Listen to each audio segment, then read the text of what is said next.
What could possibly go wrong? Apart from the fact that I've tried none of these scenes, at least this one works. So, here we are, ladies and gentlemen. Let me update this. There we are. The final stage of this, the Tour de France 2025. And it should be an entertaining one. At least once we get to the Champs-Élysées circuit, which is updated, new and potentially improved this year. I'm not so sure whether it will be the case, but we will see. We will see whether it works, because we've got a climb in it. As you can see on the Pro Cycling Stats profile, there is a climb on the route of the finishing circuit. We remain in Paris, but this time we do the Montmartre climb, and it's Lidl Trek that come towards the front to do their ceremonial pictures. We've already seen UAE Team Emirates at the front of the race early on to make sure they get these ceremonial photos out the way. UAE Team Emirates had priority. Now it's the turn of the green jersey of Jonathan Milan. And Lidl are missing one of their riders. Simone Consoni's there. Stuyven's there. It looks like they're missing Edward Turns. Yeah, looks like they're missing Edward Turns.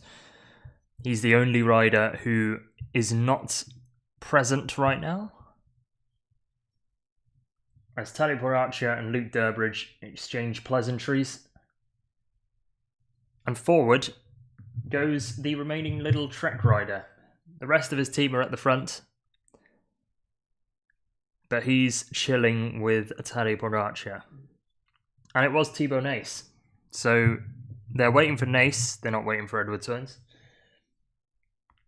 But no, Nace is the rider they are waiting for. And as of now, it's going to be like this for a fair few kilometres. We've got our first climb coming up soon. But that won't be for another couple of minutes yet. All of the photos you'd think will be out the way by the time we get to the second climb of the day. But luckily, I've got plenty to talk through.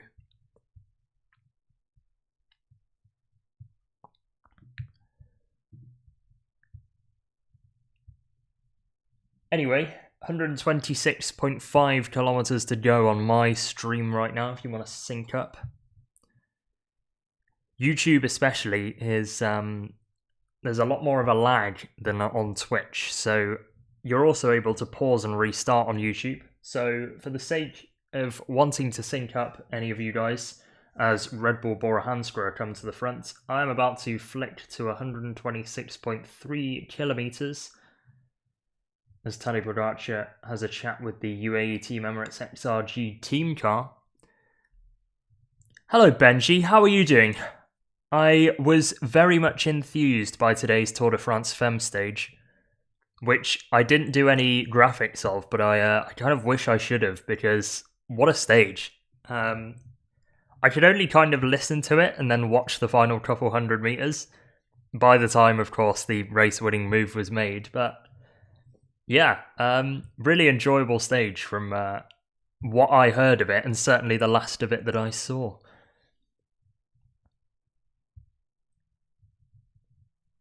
Either way, I've got a big job on my hands to try and make this somewhat entertaining. So I've been scouring around all sorts of different channels and various means of putting video out to the world. And I've been looking at so many different quotes from different riders to bring you all the lowdown on what happened yesterday and what riders think is going to happen on today's stage as well, which of course is a new route. Let me pull it up for you. Again, new man to streaming, despite doing this for like 5 years. First one on YouTube. Probably should have done this earlier, because I'm already averaging more viewers than I ever got on Twitch.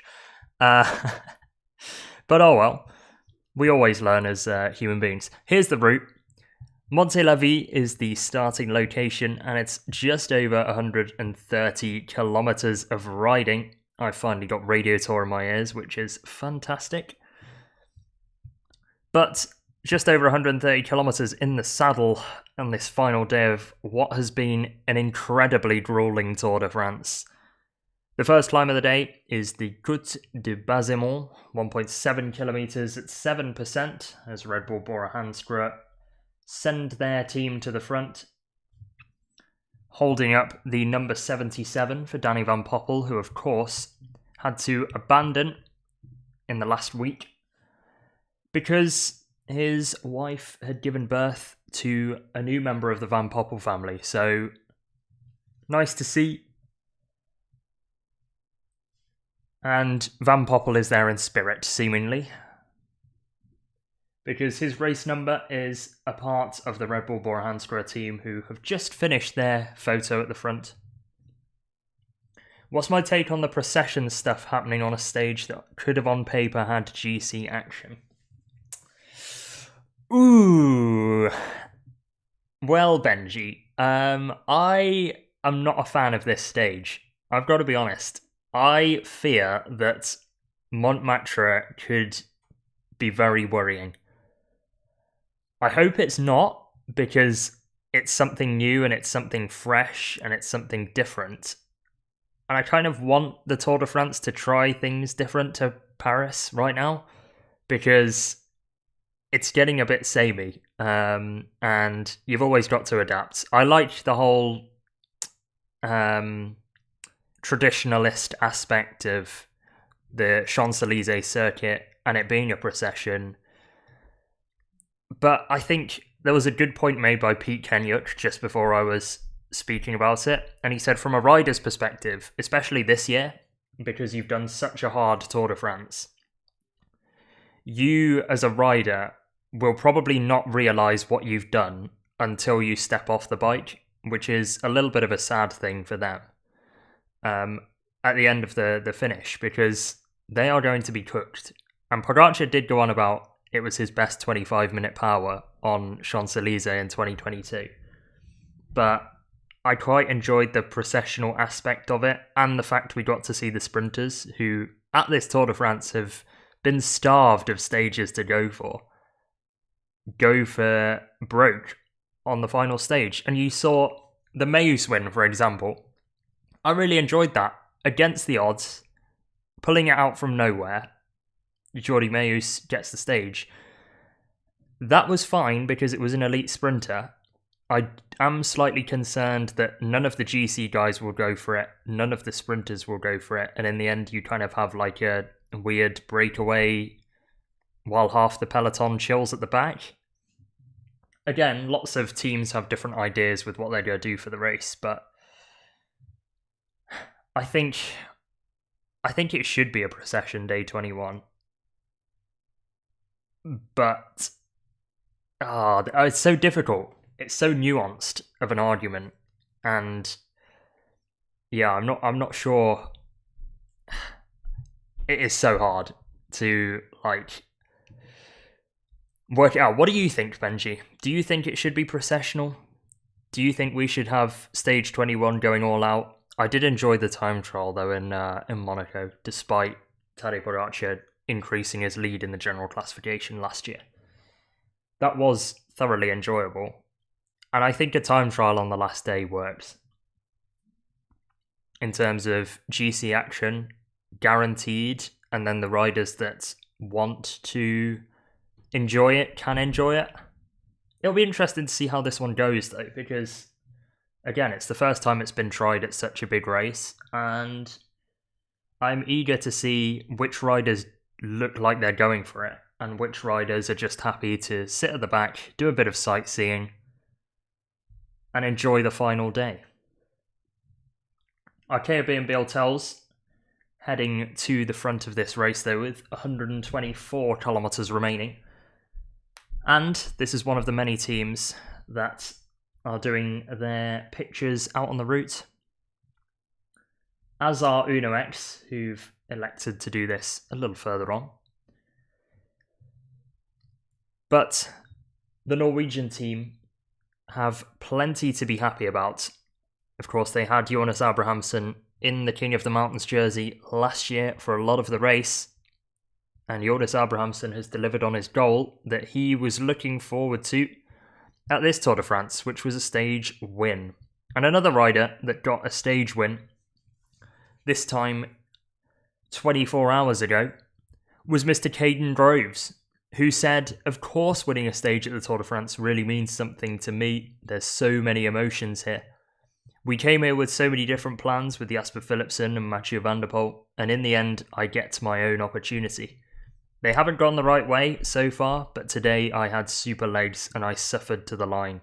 In reward, we get a tour stage. The team gave me the free roll in the last few days, especially so today. We weren't sure whether to go for the stage with myself or save for tomorrow, but in the end, when the rain starts to fall, I always have a super feeling normally in the cold weather. It's my first time ever winning solo at a tour stage, so it's pretty incredible. It's not really a childhood dream because I only started cycling quite late. There's so much pressure though at the Tour. Having won in the Giro d'Italia and the Vuelta a España, all I ever got asked was, am I good enough to win in the Tour? Now I've finally showed them. I tried to play my cards right to get in the early move. Obviously that start was incredibly difficult, but I ended up making the selection. I know that Matteo Jorgensen and Tim Wellens would probably watch each other, so I tried to distance myself from them. Then, after the crash, Frank Vandenbroek goes full.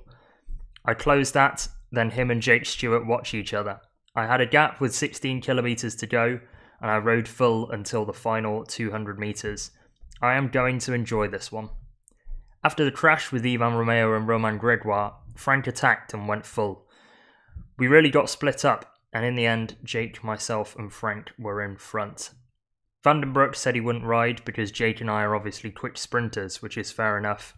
In the end, I didn't even know I had the gap, so I was just pulling my turn. As I looked behind, I had maybe 50 metres, then once I had the gap, I was pretty happy because I didn't want to tow anyone to the line, but I also really suffered. I went as hard as I could for the final 16 kilometres. It's a first for me to finish solo. I prepared months from the beginning of the season with the idea to do a perfect lead out in Lille for Jasper Philipsen. I studied the final to do the best job I could. Up until today, that was one of the highlights of my career, taking the yellow jersey with Jasper after a super lead out from the team. But today just trumps that. And I'm glad for Caden. A very underrated sprinter, I think, and underrated by me as well. To be honest with you, I wouldn't call myself a hater. That's too far. I actually quite like the guy, but I don't think he has that elite sprinting ability, and I still don't. But that was a true show of versatility that he put on yesterday. Riding away from the likes of Jake Stewart and Frank Vandenbroek and Tim Wellens, it was a very, very good group of riders. Samuel says, do you guys think Biniam has a chance today? He's been very quiet across this Tour de France, and the last sprint stage that took place, he obviously went down in a crash. He seems to be fine, based off of what the team have been saying. So, I think if it's a light race, Biniam Girmay could have a good shot at winning. However, I think that if the race is a little bit too hard on the climbs, Biniam Girmay might be dropped from the leading group at least. But in a sprint, you can never discount him. So I think Girmay has a decent chance. But I am looking at the breakaway today. I will not lie to you. I hope, if anything, that a breakaway goes to the line and a small group sprint it out. Because I just think it would be hilarious if just a rider that is totally random wins on the Champs-Élysées. On such an iconic stage. Just give me Thomas Gachinard right now. Either way, I'm about to get coverage back with 500 meters remaining until the first categorized climb of the day. Now, there's no King of the Mountains jersey to race for. Tadej Pogacar has that sewn up. But right now, it's Arkea B&B Hotels on the front. Kevin Vauquelin, of course, has had a fantastic tour. Started the tour like a house on fire and has slowly been reduced, but has held his own. And Ewan Costew, other teammates, Mantes-la-Ville, etc., have done a good job despite their relative ability, certainly compared to the bigger teams, to keep Kevin Vauquelin out of trouble. 7th place on GC for Kevin Vauquelin, and the reason that I am saying all this is because, again, I don't think the GC positions will change at the end of this stage. You might get a couple in the sort of 40s, 50s, 60s, etc. that swap over. But the racing will begin later on because riders are out front trying to get pictures, Instagram photos for their little Tour de France dump. As we have 3 French teams on the attack, Cofidis, Arkea B&B Hotels and Total Energy all sending riders up there. It looked like Ezagire for Cofidis was kicking things off.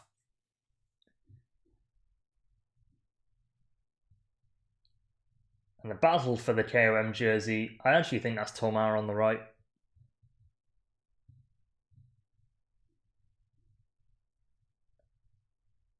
Is that Tomar and Versailles? Because that is funny if it is those two. It certainly is Benjamin Tomar, and I think the way that they're chuckling with each other, it's Benjamin Tomar and Matteo Versailles.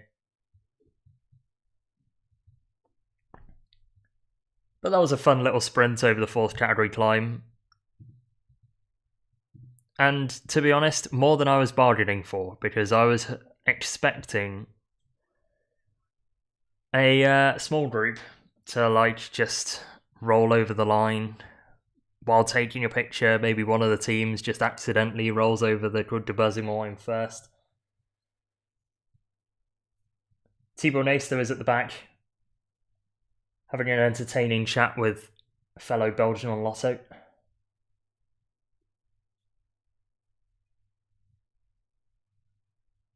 Simon Yates also towards the back, having a conversation, and it is the time for conversations before we head into the Champs-Élysées circuit.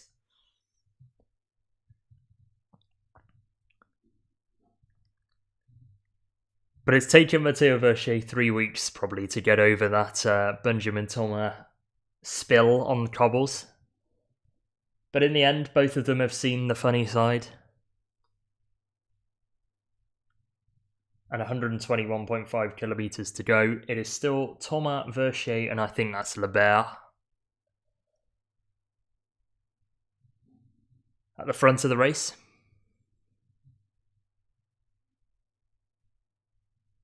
So everybody keeps chilling. Matteo Versailles won the King of the Mountain sprint, incidentally, on a bike throw ahead of Benjamin Thomas. Matisse-Lebert was sat third wheel. And I think wanted to compete, but in the end, he didn't fancy it. He saw that it was Benjamin Thomas, Matteo Versailles, probably chuckled to himself and went, I'll leave these guys to it. But is getting involved with a couple of conversations in the group.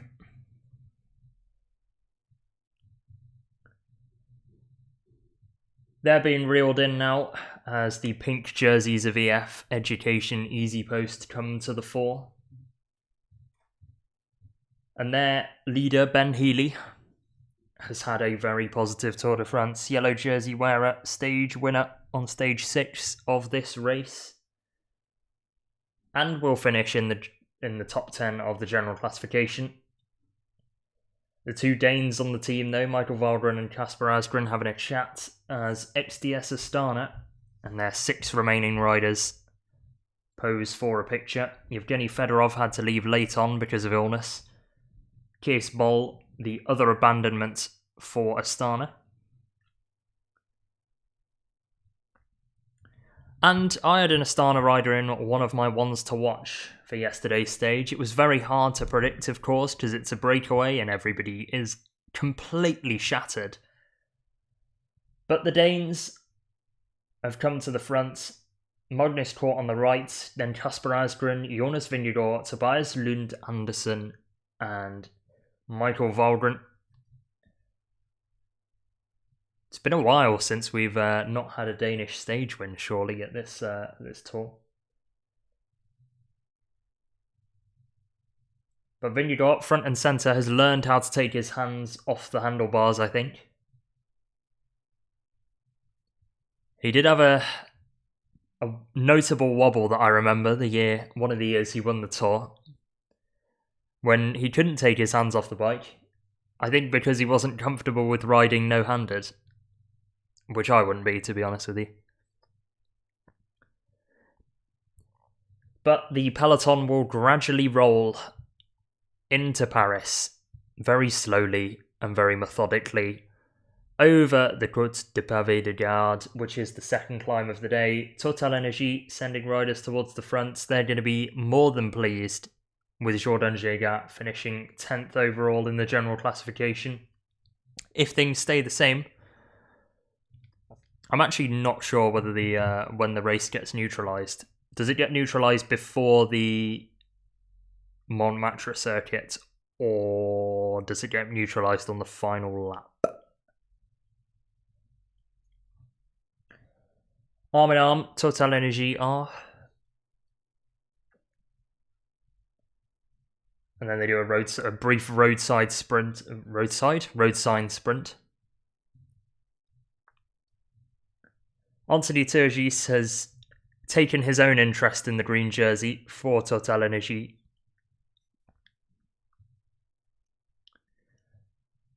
And has been under the radar in that particular classification. I've enjoyed watching him get involved with the likes of Biniam Diomaye and Jonathan Milan in the intermediate sprints.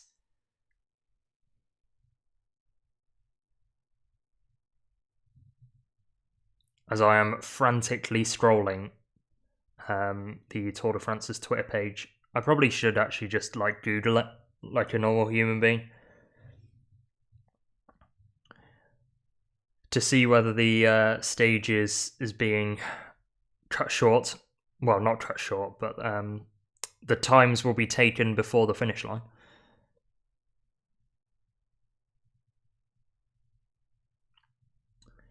What does the live text say? The peloton, though, all together, the yellow jersey, will not be in trouble, you would think.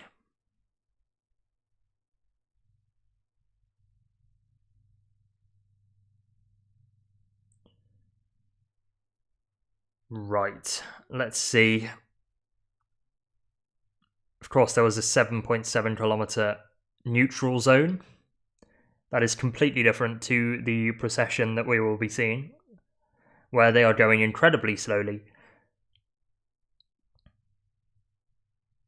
But I don't see anything, at least on the Tour de France's live text, about the race being cut.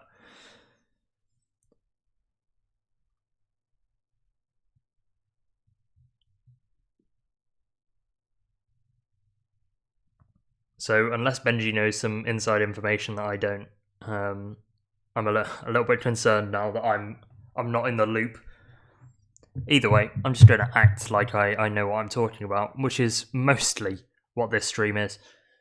Jonathan Milan, though, in the green jersey, as long as he stays on the bike and doesn't withdraw, he will take the green jersey ahead of Tadej Pogacar. We'll go through the classifications at a later point, once we have dealt with some of the processions and the photos that are taken. Expect to see them all over riders' social media pages.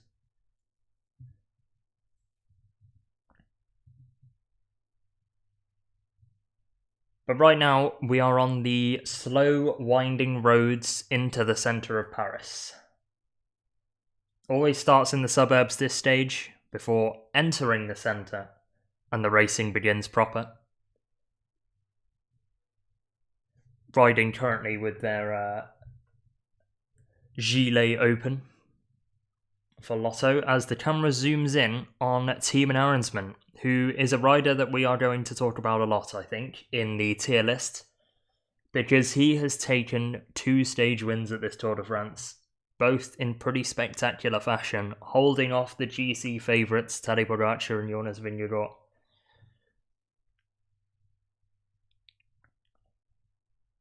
But he sits a couple of wheels in front of Jenno Bergmoes, who is right at the back of this peloton. And Michael Valgren is slowing down to take Bergmoes' spot and joining the convoy, so he clearly wants some assistance of some kind. Julian Alaphilippe also towards the rear of affairs. But right now, with 117 kilometres remaining in the day, we have no breakaway, which I've always wanted to see at a Champs-Élysées stage. I was hoping Victor Campenaerts could provide it. A solo breakaway where you ride the same amount of watts for the whole stage, and you see how much of an advantage you can make up in the first section of the race. And I think everybody kind of wants to see this, really. Just to see how far it goes before the pelotons start to get worried about the time gap during the early part of the stage, which is why, in my predictions, those are the classifications, those are not my predictions. Those are my predictions. These were the ones for stage 20, and it was not a fantastic performance from me. Mike Turnison led in Davide Ballerini for the sprint in the peloton. That was about the best it got. Tom Schoens tried to make a breakaway bridge in a group of Wout van Aert, among other riders, Alexandre Delettre, etc. Chris Nylands was in and around the early attacks on the stage, but did not make the final breakaway, so none of these 3 ended up making the breakaway on stage 20. But who have I got for stage 21? I've kind of done these out of hope, rather than what I actually think is going to happen. So I am crossing my fingers, crossing everything I know, for a breakaway to go all the way. And here are the 3 people that I think can do that. I want riders that are goofy enough to get themselves a massive gap, or that I was hoping would get themselves a massive gap before the neutral section ends and we get to Paris and the racing proper begins. So that's why I had Victor Campenaerts as my main shout for the stage. Fred Wright and Oliver Naesen were the other 2 jokers that I was hoping would get into an early move. I think if these 3 collaborated and decided to go into an early breakaway together, all hell would break loose in the peloton. But that's who I've got in my predictions. And if you're Tadej Pogacar, you would have been predicting a very easy stage yesterday. In the end, he did not get it, because the racing was on for most of the first half of the race. And this was what Pogacar had to say at the end of yesterday's stage. He said it was full gas racing for the first 2 hours in rain, hilly terrain, lefts and rights, so it was still very dangerous to lose the yellow jersey. I'm happy that the stage is over and we will go to Paris. There was maybe one day where we went a bit easier if you look at the power files throughout the whole tour. I feel a little more relaxed in the yellow jersey now. So Pogacar believes that he is not going to lose his yellow. And quite rightfully so, because he has had this locked up for a good while. I've been mentioning it on the podcast I do, where we review each stage. But I have seen Pogacar have this tour wrapped up for the last few days. Jonas Vingegaard has tried everything he could. Threw the kitchen sink at it on a couple of occasions. People question whether, Visma Leasebike's tactics were correct, but in the end, the best racer is just the best racer, and Tadej Pogacar showed why he was single-handedly the best rider at this Tour de France and the deserving yellow jersey. So that is my thoughts on the Pogacar dominance that we've seen, and we will get to that and come back to it much later once we do the tier list. After the stage, I believe. Once everything has been collated together, and once we have a result, plenty of teams are still without a win at this Tour de France. So I'm waiting until the end of this stage to formulate my opinion on how each team did at this Tour de France. One thing you can absolutely be assured of, though, is that UAE Team Emirates are going to be an S tier because they've won the Tour, and any team that wins the Tour gets an automatic S tier in my book, no matter how dominant you are in terms of rider ability on paper. Decathlon Desert on the team radio states confirmation from the radar that the rain will hit before we reach Paris. The rain will start before we enter Paris. And that is where the neutralization talk comes in.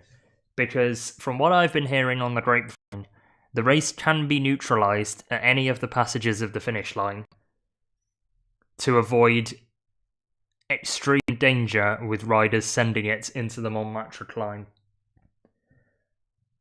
Which sets a dangerous precedent, I guess, about if it rains, can we call me a traditionalist and whatever, but I am slightly concerned that this might go down as a bit of a damp squib because the rain is coming in. Either way, it might give us some drama to watch for the stage win.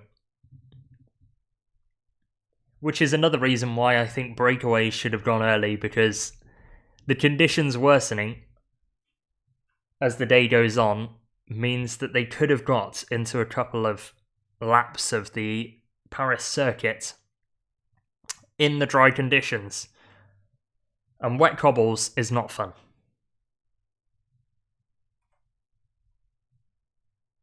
Tim Merlier, though, chatting away with Fabian Leinhard. I was going to say Michael Zylard, but he's not even at this tour. Former FDJ rider Leinhard, who is at the Tour de France for Tudor, the Swiss rider on the Swiss team. That camera shot would have worked if we could see what the message in full on the board. But the poor cameramen are probably just looking for whatever shots they can find at this point, as UAE Team Emirates control affairs at the front of the peloton. Tadej Pogacar sat second wheel in the yellow jersey, followed by Nils Pollitt, who has done so much work at the front of this race. Across a rider that very much goes under the radar, but, is not of totally devoid of criticism for his actions at the Tour. As Ben Healy have a good chat about Mont Ventoux, where Parapantra got one over on the Irishman, winning the stage. But Ben Healy will be more than happy with his Tour de France. One stage win, a yellow jersey as well that he wore. Entering the rest day as well, the excessive pressure from Jonathan Vaughters for him to get a top 5 was a little too much in the end. The lights were a little too bright for Ben Healy. But he will be more than happy with his Tour and has shown how good of a rider he is at this race. Bit of a breakout Tour de France for Ben Healy.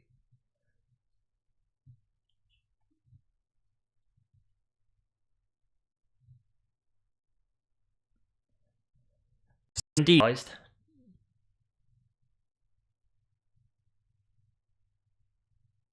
All subject to the rain, of course. But that sounds like it's coming, according to Decathlon Desert's team car.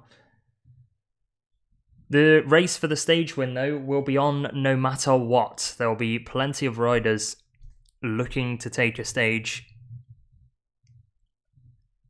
9 teams have got stage wins at this Tour de France.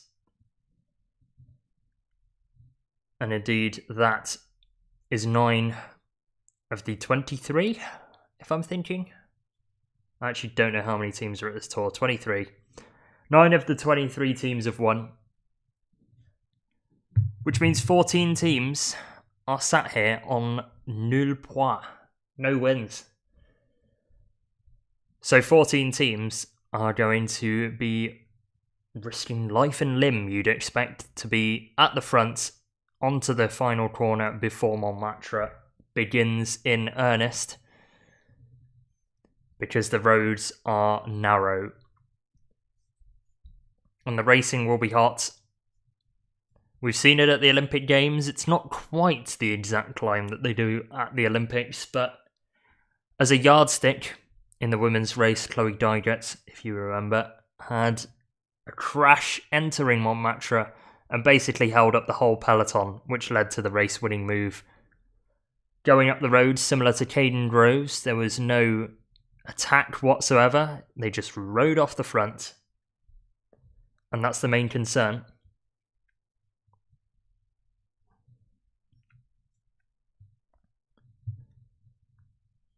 108.8 kilometres to go, and now all the pictures and processional duties are out the way. UAE Team Emirates can control this race and get us to Paris as quick as possible. You've got to watch their movements though, because I'm not sure whether they knew what they wanted to do at the end of yesterday's stage with regards to Paris. It's a decision that will probably be made once they actually reach Paris, based on what the riders have been saying in pre-race interviews. But they're out of Mantes-la-Ville comfortably now and approaching 25 kilometres into this stage, and the kilometres will tick by quicker and quicker as we head towards the Champs-Élysées. Matteo Jorgensen at the back, rider who's been struggling with illness, started the race as co-leader for Visma Lease Bike. Pogacar was marking his attacks often and instantly set his stall out that he was only going to be marking Visma Lease Bike jerseys of Jorgensen and Jonas Vingegaard in what was a thoroughly entertaining first week.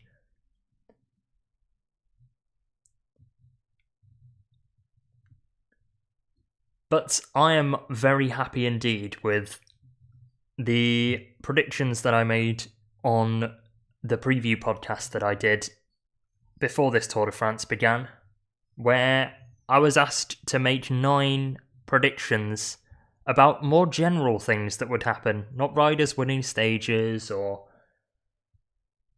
typical occurrences, but more niche things.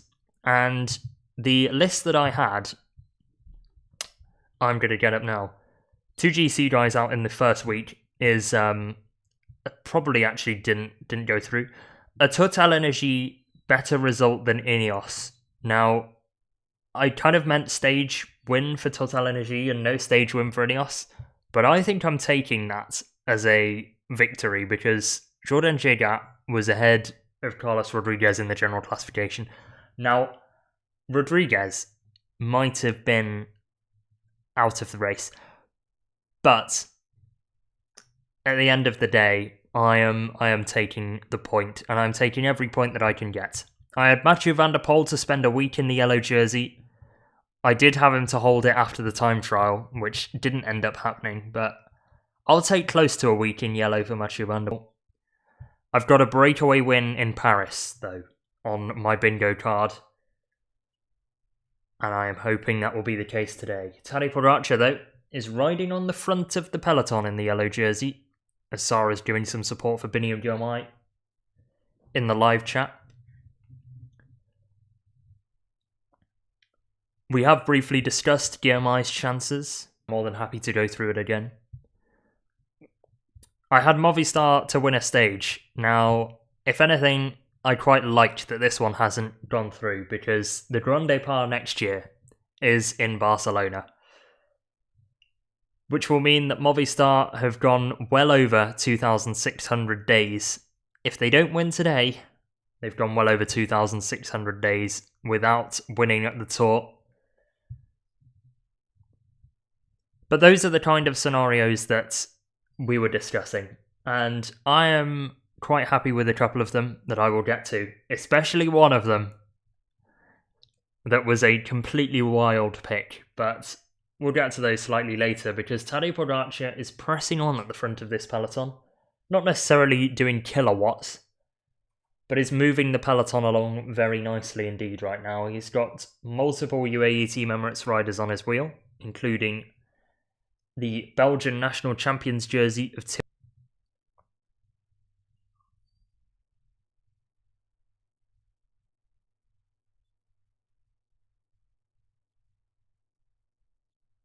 Radio Tour just putting out a statement right now.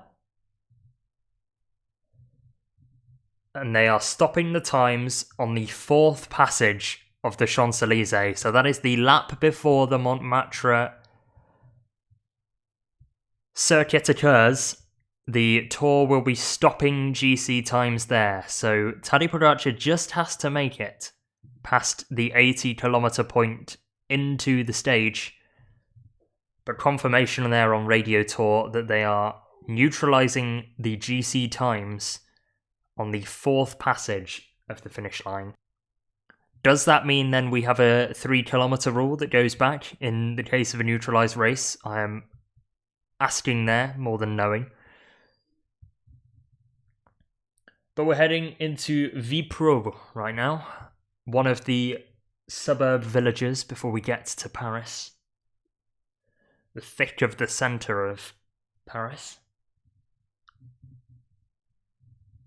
And the cobbled streets of the Champs-Élysées. But UAE Team Emirates are going to control this peloton, you'd think, all the way until the first passage of the line, and then we'll let the intermediate sprint be not contested if you are most of the peloton. We've seen 3 riders consistently get involved at the intermediate sprints. One of them, the green jersey of course, Jonathan Milan, who feels compelled to be involved in them, and should at this final intermediate sprint, given he is in the green jersey. We've seen Vingegaard try to beat him on multiple occasions. In the end though, Milan proved just a little too strong for this year. And Anthony Turgis. Would Brian Coquard get involved if he didn't get that yellow card so early for giving Philipsen a little bit of a, let's say, after being nudged himself by Lawrence Rex? And talk was rife early on at this Tour de France, following the Coquard booking. But in the end, it hasn't amounted to much, honestly. A good thing or a bad thing for the yellow card system? Is that a win or a loss for the yellow card system? I guess that's your prerogative to decide, as Anthony Turgis is heading towards the front. I'm not sure whether this is a move as such, or whether this is just him pottering towards the front.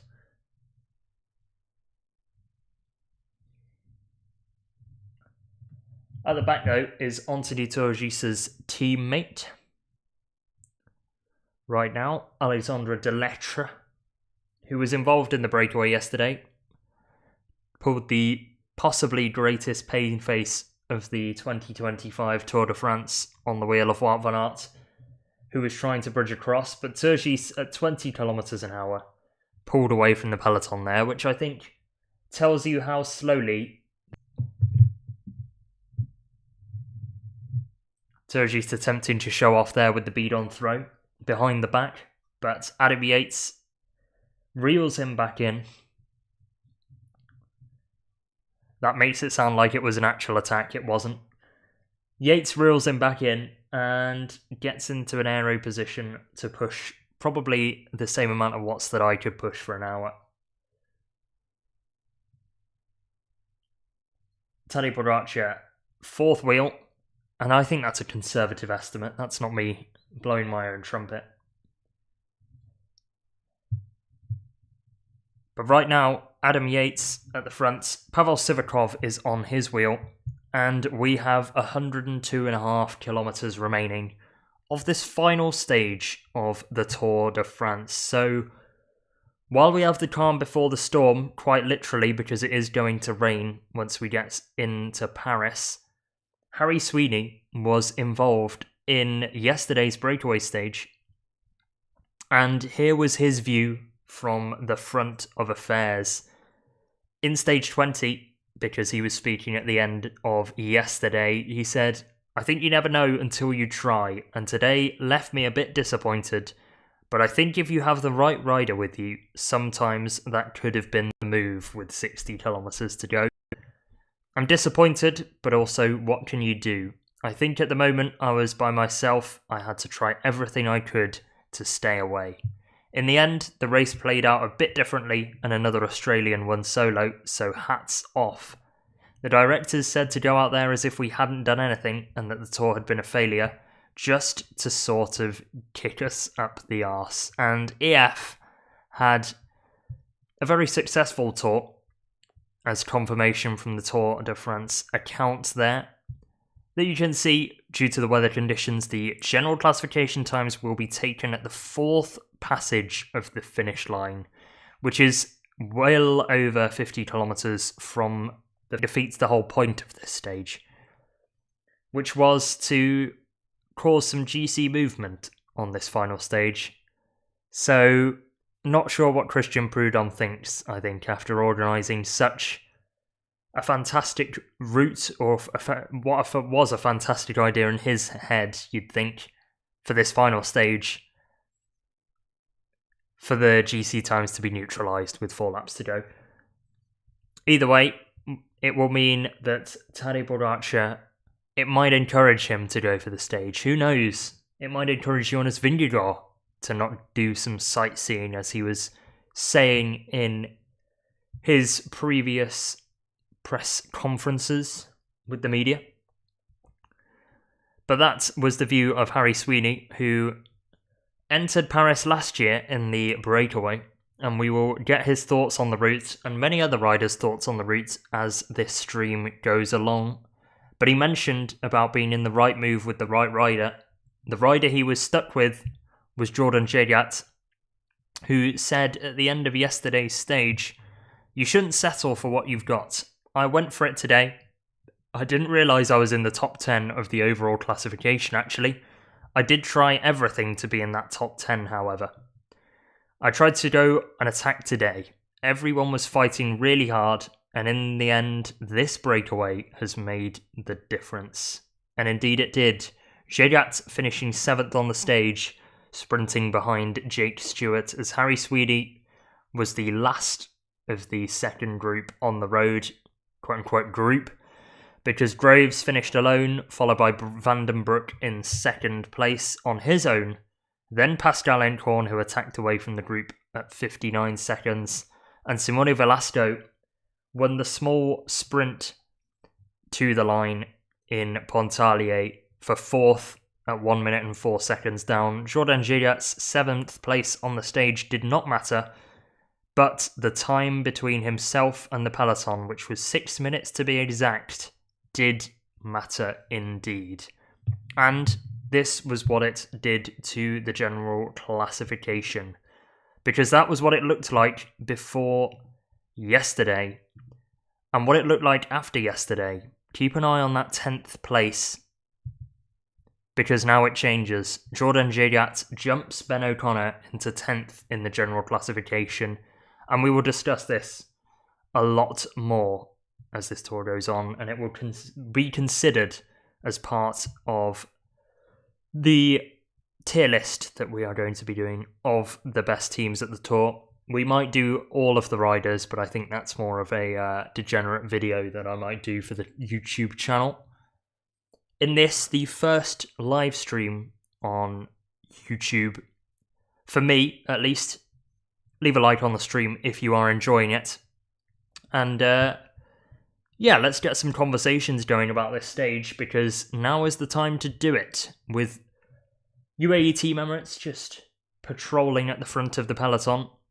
They have got 50 kilometers just under until they hit the fourth passage of the finish line, which will neutralize the times of their teams in the general classification.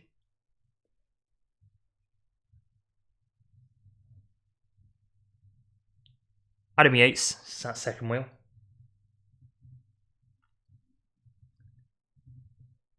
But not bad actually for the first hour, 33 kilometers an hour. I was expecting something closer to the 30 mark. But there we are. Either way, it's been far from the start that we saw yesterday, where many attacks were going off the front. The weather was pretty grim, albeit it sounds like it's going that way shortly.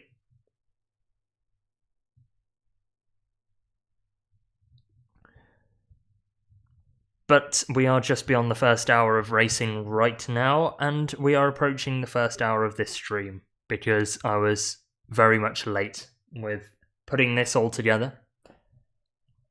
Made the late decision to go to YouTube instead of Twitch, as I usually do, which I've been doing now since 2020. We've been doing these watch-alongs, and in all honesty, this might be the last one that we ever do, so watch it, drink it in, and enjoy it.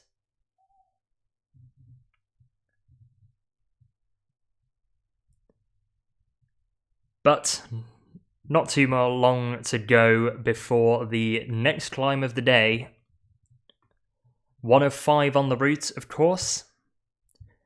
3 of which are the Montmartre climb, but our final climb before that is the Côte de Pavé de Garde, 9.7% for 0.7 kilometers, which is coming up at 86.5 kilometers to go,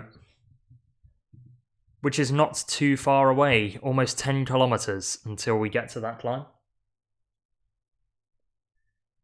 As they are showing replays of the Benjamin Thomas Matteo Versailles crash, which was one of the funniest moments of this tour. Now that we can laugh now that there were no injuries of note. But that was a thoroughly enjoyable moment that we caught live on Twitch during the watch-along of Stage 1. Red Bull Bora Hansgrohe are situated towards the front, but not at the front, because that is UAE Team Emirates. Lidl Trek and Jonathan Milan, more importantly, have slotted themselves in between the 2 GC teams. And will Red Bull Bora go for the stage today? Because although they've got Primoz Roglic and the white jersey Florian Lipovic, they have brought a team of flat trucks alongside them. Alexander Vlasov is not one of them. But Jordi Meeus, capable sprinter, capable cobble rider. Lawrence Pithy, very, very good on the cobbles. Gianni Moscon, suitable teammate on the flat. Mick van Dijken, promising classics rider, the 25-year-old Dutchman. And those 3, Van Dijken, Pithy, and Jordi Meeus, for me, could cause some serious damage to this peloton on the Montmartre climb. Pithy, who has been very much silent at this Tour de France. Best results so far of 45th on stage 15 before yesterday, where he rolled home in 22nd. But his best result being yesterday, does that mean he's in any form to compete today? Plenty of riders, I think, will be circling this stage as an opportunity for them, especially with the question marks around whether this goes to a sprint in Paris, as it always used to do. As Vector from Despicable Me there is riding alongside the peloton. Nice to see him out on the roads of France. Approaching the Palace of Versailles. But UAE Team Emirates continue to monitor the pace as one of the Intermarché riders pulls over for a nature break. And the camera cuts away to show the Chateau of Versailles and the wonderful gardens they've got there. But what's everybody's favourite moment of this Tour de France been? For me, it's quite hard to pin one down. And stage win, for me, was a very good moment. I think this has been a superb tour in terms of individual stages, but I don't think people will remember it too fondly because there's not really been a GC battle. There's not been a big battle for the points jersey. And when it was crunch time in the majority of the mountain stages, there wasn't really much to feed off of. But the flat stages have been especially good this year, and I have enjoyed them greatly.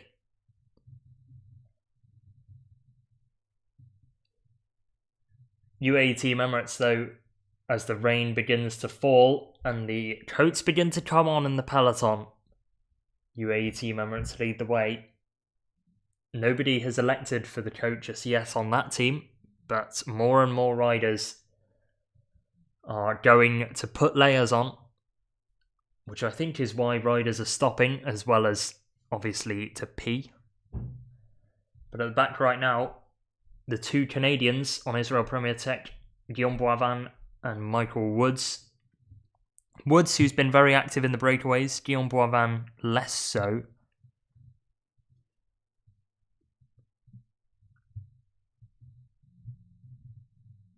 But UAE, with the new jerseys that they've got on, obviously knowing that they were going to be successful and having known that for a while, and their team is very much stacked. They've not even brought the big guns. They've not brought the likes of Ayuso, Del Toro, etc. And expect those to be there at later points in the coming years of the Tour de France, because they have those guys locked down on large and long contracts. So expect Pogacar's team to improve as the years go on.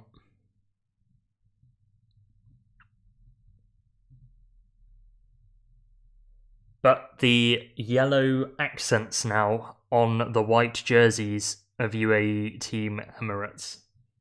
XRG. Always forget the XRG on the end.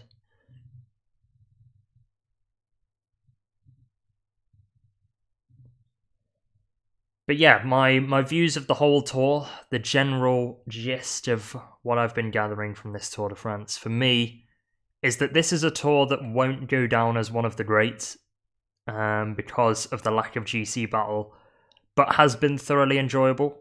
It's reminding me at the moment of the 2011 F1 season, if you want me to nerd out that heavily, whereby the championship battle that year was not entertaining at all, which is why lots of people look back at that season and go, oh, that wasn't a fantastic season of Formula 1, was it? But I went and watched the races a while back, and each one of them was an intriguing watch for different reasons. And I don't remember it being that entertaining of a season, but I thoroughly enjoyed watching it, knowing who'd won. But passing the Palace of Versailles now, go the peloton, rounding the right-hander, and with the Palace of Versailles in the background, it's a perfect photo opportunity for any of the photographers on the camera motorbikes to take their chance and get a lovely little photo of the peloton with the Palace behind them. But UAE Team Emirates are locking this race down in the same way that Lidl Trek have been locking it down in the past couple of mountain stages, so that Jonathan Milan could take maximum points at the intermediate sprints. They've got 92.6 kilometres to go in the peloton, and about 6 kilometres until the climb that is next on the routes, the Côte de Vingegaard, as Julian Alaphilippe chats with Arnaud Demar, who has been very much silent at this Tour de France. He's been one of my wait they were here of the years at this tour. But Demar's been there or thereabouts in the sprints. He's not shown himself towards the front, at all, as Arkea Samsic, well, that's showing my age, Arkea B&B Hotels have focused more on Kevin Vauquelin because Arnaud Demar's best result in a sprint was 13th into Châteauroux, behind the likes of Caden Groves, stage winner yesterday, of course, and just ahead of Anthony Turgis. But the Pavé du Gard is pretty nasty in the middle. 8% average. But look at that 14.4% section for 200 metres. That's going to be a fun one for the peloton, and perhaps a challenge similar to the Montmartre climb to face. But your update right now, in terms of general classification times, there was plenty of murmurings about whether this would happen if there was rain. Indeed, Decathlon Age Desert's car reported that there was, so the decision was made by the commissaires to keep the GC times as they were the 4th time. So you can feel free to battle for the stage win if you really want it, but at the 4th passage of the finish, the general classification times will be neutralized. So any rider that crosses the finish line at that point, that will be their stage time, quote unquote, while the rest of the peloton can go and race for the stage win on the climb of the Montmartre.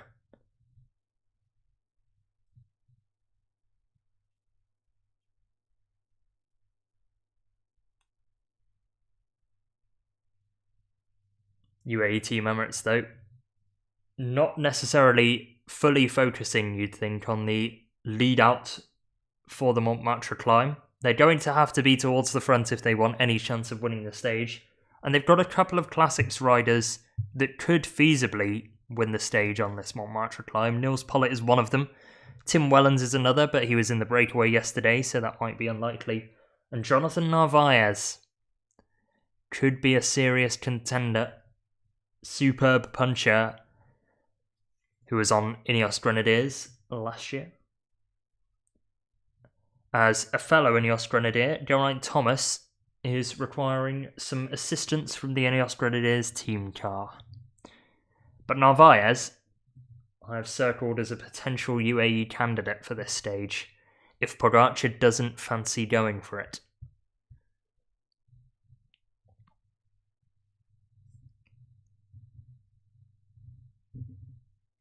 $90 kilometers remain in this stage then.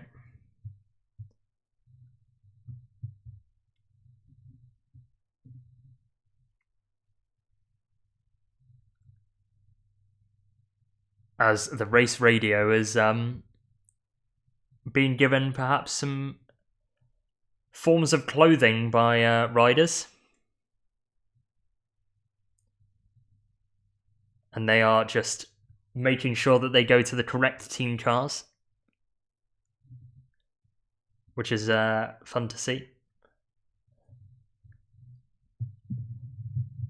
But right now, it is UAE Team Emirates that are just gradually manoeuvring everybody towards the Pavé du Gard climb. We then go downhill and begin flying into Paris, where the stage will begin proper, you'd think. It's just under 20 degrees in France, so semi-nice temperatures despite the rain. And it's moist roads, which is not a good sign for wet cobbles.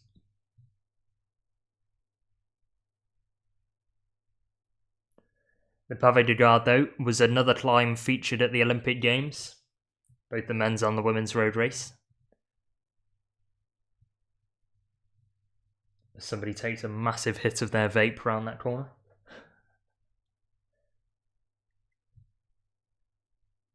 But another kilometre ticked off for UAE Team Emirates, who have 89 of them to go until they finish this incredibly hard edition of the Tour de France. I'm right at the back of the peloton at the moment for Intermarché Wanty, a useful domestique. For Biniam Girmay, Vito Bright, is just looking to get his coat back to the team car because he's decided against wearing it, which I think tells you that the rain has dissipated on this part of the course at least. And the rain is set to come still on the Champs-Élysées passage, but the next climb is coming up and there's 88.5 kilometers of the stage remaining, which means we can get through a couple more of the quotes from yesterday's stage. And we will start with the director sportif of the winner Caden Groves' team, Christoph Rudolph, who said at the end of yesterday's stage, it wasn't the plan at all. We were hoping for Xandro Barissa and Caden Groves to be in a good break, and then to see what was happening from that point. In the end, it was only Caden there, but we saw what happened. He was strong and he kept his cool. He did not crash and he went solo to the finish line. When you say he's only a sprinter, it's magnificent, but I think he has proven that he's a really strong rider who's fast at the finish line as well. Our third leader when we came here did what we were hoping for, and he took the stage win. A director sportif that is equally happy, but this time with second place, having to settle for second you could argue, with Frank van den Broek, is Picnic Postenel's director Matt Winston, who I think is a real good prospect when it comes to director sportifs, sports directors in the peloton. And by the sounds of it, his contract is out at the end of the year, so will he be on the move? But here's what he had to say about Frank van den Broek's second place on yesterday's stage. He said there wasn't much cooperation in that front group for most of the day. There had been a crash and Frank van den Broek was hesitating whether it should regroup or not. Not everyone was cooperating, so Caden Groves rode away and Frank didn't want to follow. The fact there were both fast riders with him was in his mind for the whole stage.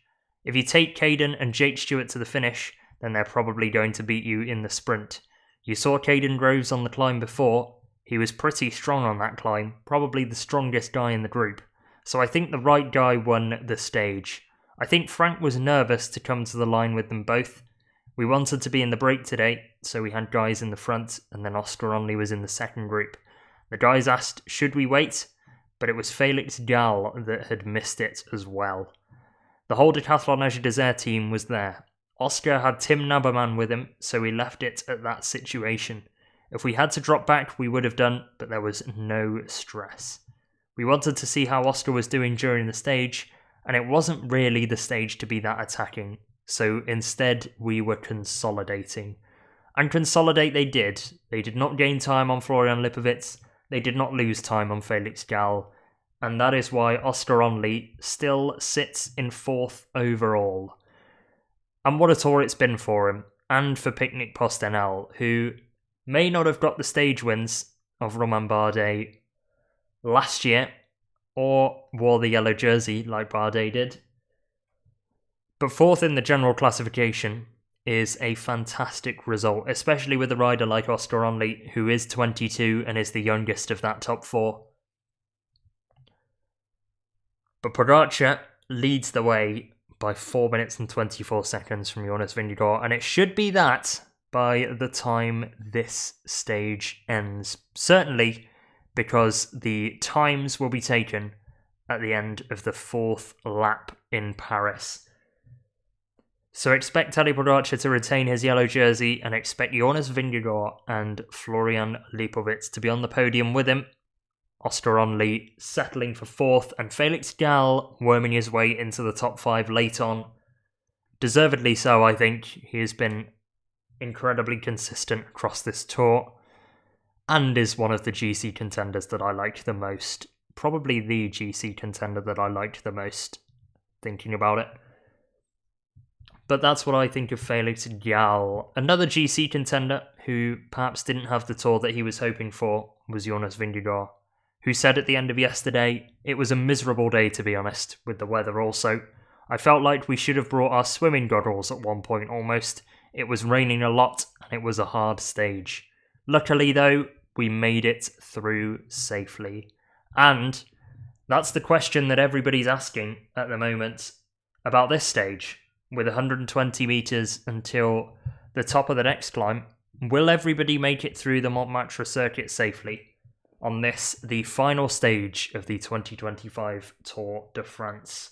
We're over the steepest percentages and the flat run to the line is taken by, I think, one of the UAE team. It looked like Pavel Sivakov going over the line first. No bike throw, unlike Matteo Versailles and Benjamin Thomas last time. Soudal Quickstep before that said, "So guys, in your mindset, this is going to be a real race. You feel already the speed. This is not going to be a walk in the park. Get ready for it. Get the focus on. Once we hit the circuit, the race will really be on." So Tom Stales putting the word out that he wants his Quickstep team to be on the front foot at this race. As a reminder, the riders that they've got to go for this with is Pascal Incorn, who was in the breakaway yesterday, of course. Tim Merlier, who will be very, very useful if it comes to a sprint. Big if, though. Valentin Paris-Pantra, who might struggle on this stage. The hills are not long enough or steep enough for Valentin Paris-Pantra, you'd think.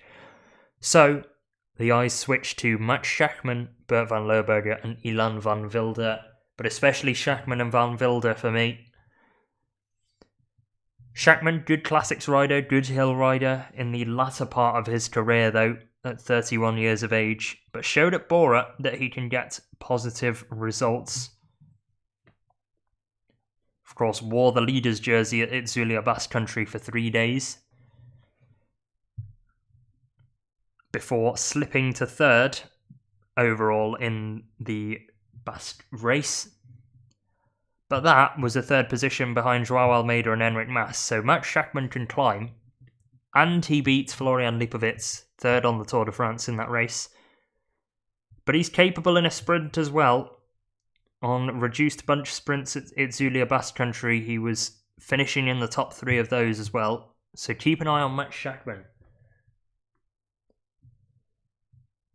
As there are the 2 football stadiums of the 2 biggest clubs in Paris. Paris Saint-Germain is on the right. Paris FC is being built right next to it on the left. And that is quite frankly incredible that you've got 2 teams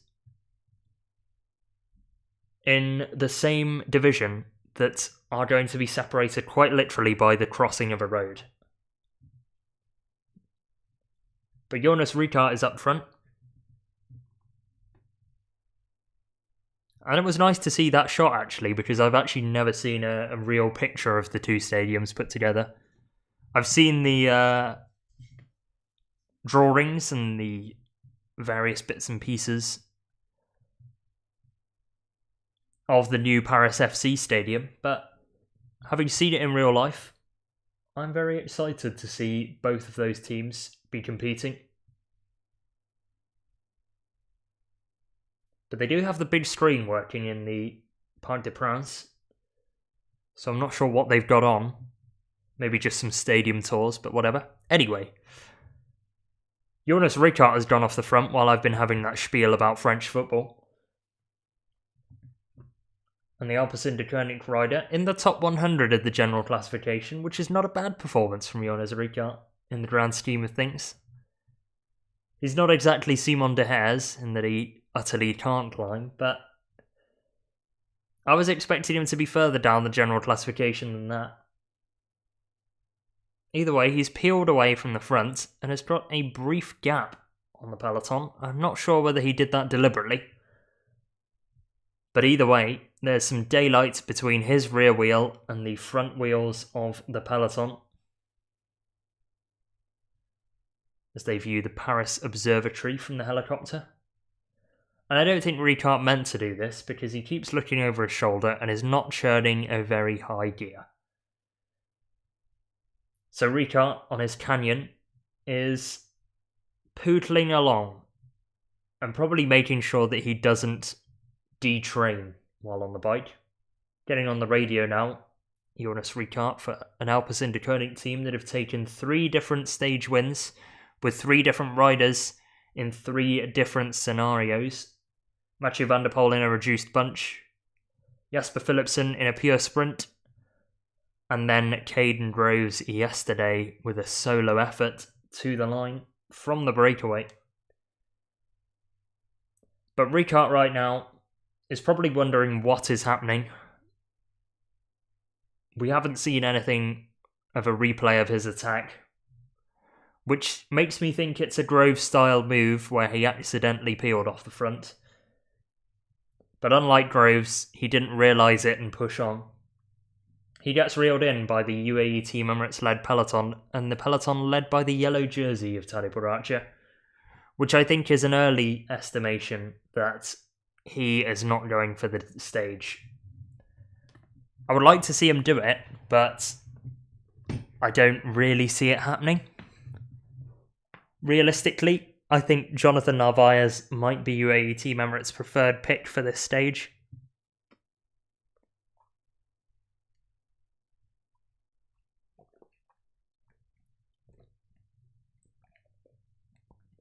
But more of the typical buildings of Paris that are shown every year and get their opportunity on camera each July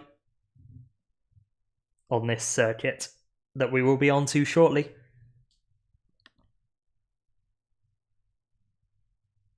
But towards the back is Jaco Alula's Swiss national champion of Maro Schmid, who we have some quotes from that we will get to at a later point, but a couple of riders continuing to latch on after heading to the team cars to drop off things like coats, which Nils Pollitt is stuffing into the back of his jersey at the moment, and pick up bottles and various bits and pieces before the racing proper begins. We're well over the halfway point though of this stage, or approaching the halfway point, should I say.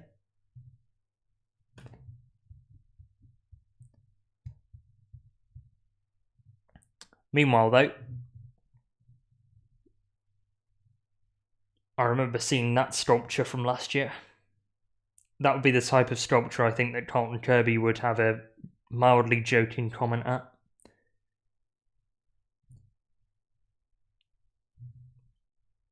But will it be a sprinter's day? Will it be a solo rider? A win for a baroudeur? Will it be a puncher? Will it be a classic specialist that goes clear? It's so hard to tell. It will certainly be one of the final 20 or so riders that head into the Montmartre climb.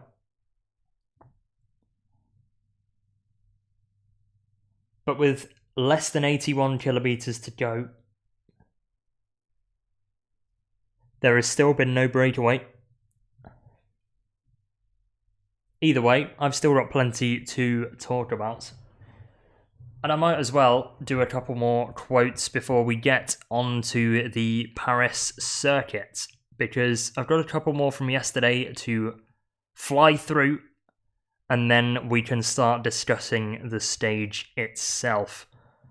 And we'll begin with Tim Wellens, who was in the breakaway on yesterday's stage but was ultimately unsuccessful. He said it was super hard. In the beginning, it broke a few times. Then we went away again with 3 guys.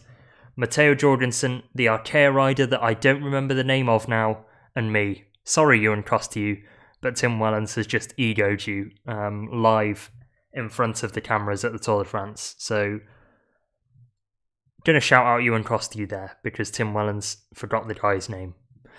We killed ourselves a little bit to ride in front of the breakaway. They caught us, and then I began to feel that the legs were pretty tired. The problem was, Jorgensen and me were both a little bit a block. I think we had the same level today, but it was a difficult stage, and I think we both paid the price. So that was Wellens' view from the breakaway. Meanwhile, a rider who was busting a gut at the front of the peloton to make sure that Ben O'Connor retained his top 10 and was ultimately unsuccessful was Mauro Schmid, the Swiss national champion, who said it was not the ideal day. We would have liked to have been in the break, but then it got a bit out of control, and I don't really know what happened. I probably had a flat tyre in the front wheel. Already before the corner started, I began to feel like it's starting to wobble, and then it was too late. I just slipped out after we tried to fight for the top 10 with Ben, but I didn't really have much left. It wasn't meant to be. I'm in some pain, but I hope it will be fine. I think it's nothing bad. And he's on about the crash that he suffered on yesterday's stage. He was one of multiple riders to fall foul of the greasy roads. He did his in the early part of the stage though, as UAE Team Emirates are on the front of affairs right now, with Marc Soler leading the way in the peloton. 79 kilometers remain in the stage, and we're going to fly through a couple more quotes from yesterday. As Roel van Sint Maartensdijk is towards the rear of the peloton. And one of the key players of yesterday's stage, or two of them, should I say, were both riders that were alongside Caden Groves in the leading group before he rode off the front. So let's have a discussion about who is at fault here. Beginning with Jake Stewart, who let Caden Groves' wheel go to try and get Frank van den Broek to pull through, and in the end paid the price very badly. And he discussed it after yesterday's stage, where he said Yvan Romeo and Romain Gregoire went pretty hot into the wet corner, and of course the road was really wet. It was an off-camber bend as well, so I don't really know what they were thinking going in so fast. Frank van den Broek didn't want to ride with us. At that point we were riding for a top 3. I don't think it was likely that the guys were going to come back from behind us. He probably didn't fancy his chances against me and Caden Groves in a sprint, but with the climb close to the finish, if he collaborated with us, he had the legs to try and hit us there. Me and Caden would have probably struggled to close him there, so I wasn't going to take him to the climb just so he could hit us in the final and ride on his own from there. I had the thought process of you've got to be willing to lose it to try and win. It made sense at the time to try and bluff it a bit. He tried to bluff harder, and he came away with second. Chapeau to him, but it's frustrating obviously. We had to collaborate, and it was for a top 3 for each of us. I was the one to come away with the least, but I'm proud of the ride I did considering. It's bike racing, isn't it? It wasn't the plan for me to go in the breakaway. I found myself in the peloton with good legs after the first 2 climbs, and they were rolling attacks. Chris Nylands and Joe Blackmore had been covering, so I followed the moves and I found myself at the front. Me and Matteo Trentin were saying to each other, why are we doing it? We all knew we had to make it over the 3 kilometre steep climb, and we were in the game to play for the win. I was there and I had good legs. I executed a pretty good ride, I thought, and I had to bluff. That's part of bike racing. It doesn't always pay off, but when it does, it's pretty sweet. It was one of those days where it didn't pay off, and you leave with a bitter taste in your mouth. And it didn't quite pay off for Frank van den Broek, but he finished second on the stage, and was ultimately very happy with his performance. He said, I'm happy. It was a very strong breakaway. I was happy to be there, so I think second is the best possible result. It was a hard pace on the first climb, and the descent was very hectic. There were some gaps, but it came back together, and on top of the next climb, the group formed. Jacob Alula wasn't happy with the breakaway, so he had to keep riding a bit. Eventually, they gave in. We came to the very steep climb with 66 kilometres to go, where Harry Sweeney went. I was regretting not going with him, but it was a hard headwind. I think he burned himself there. It all came back together, and then this stupid crash happened in the very slippy descent. I was happy to not be involved there. Then I ended up with these 2 great sprinters up front. Then the last part happened. I'm happy to have this second place. I would expect Caden Groves to win in a sprint, but he controlled the group perfectly, so congrats to him and hats off. Hats off indeed from Frank van den Broek, and hats off to him for his performance. Not necessarily hats off for the way that him and Jake Stewart threw the opportunity at a stage win. It was funny to watch though, and I did enjoy watching it on the live stream yesterday that is on Twitch, and will soon be on my VOD channel, which I think I've linked in the description. I actually haven't checked. Indeed I have, so I have linked it in the description. That's fine, never in doubt.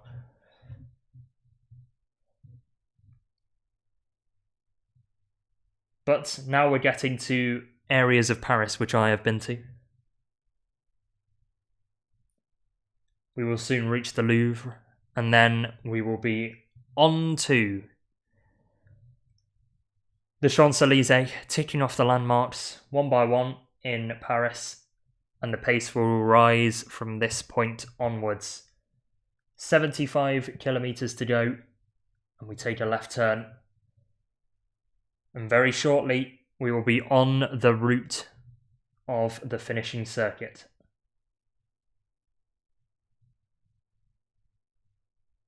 Over the bridge of the Seine they go, and they are now onto the correct side of Paris in their terms for the stage route.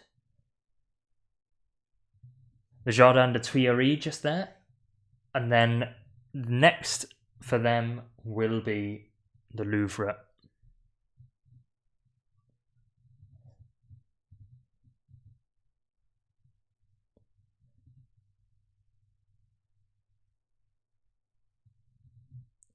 Are the Norwegians still at Norwegian Corner, is what I'm asking, because I'm very eager to know.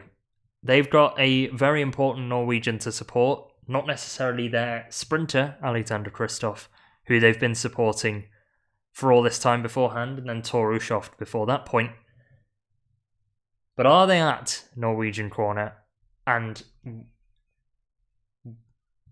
will Tobias Harlan Johannesson be getting the flowers he perhaps deserves from the Norwegian crowd on this particular stage?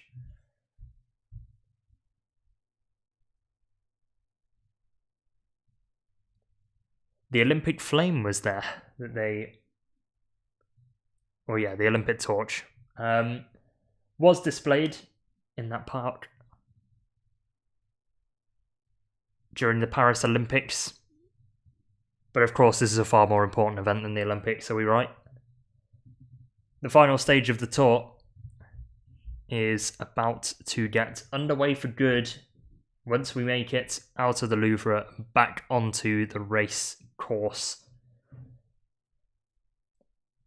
So they go round, and then they will come into the Louvre itself, taking a left-hander through the tunnel and out. Passing through the Louvre is one of the greatest sights in modern-day bike racing, and I'm so glad that they've added it to this course in particular. But out they go, and with 73 kilometers to go, they have reached arguably the most important landmark on this course, bar the finish line, of course, which in their eyes will be a landmark. But what a shot as the peloton heads round the Museum of the Louvre.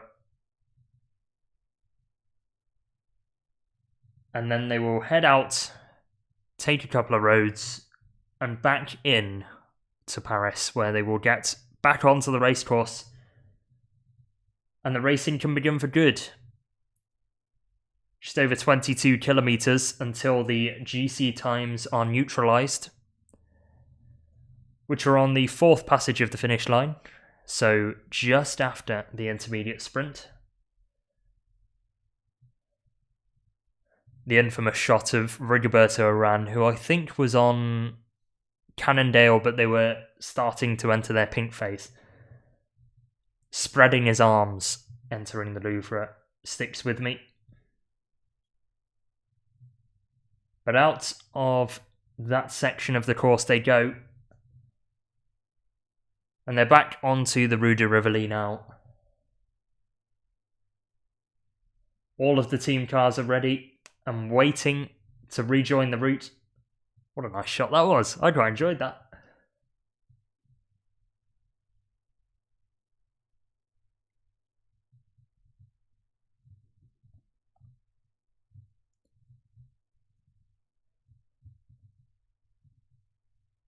But typically the gardens are in full force again.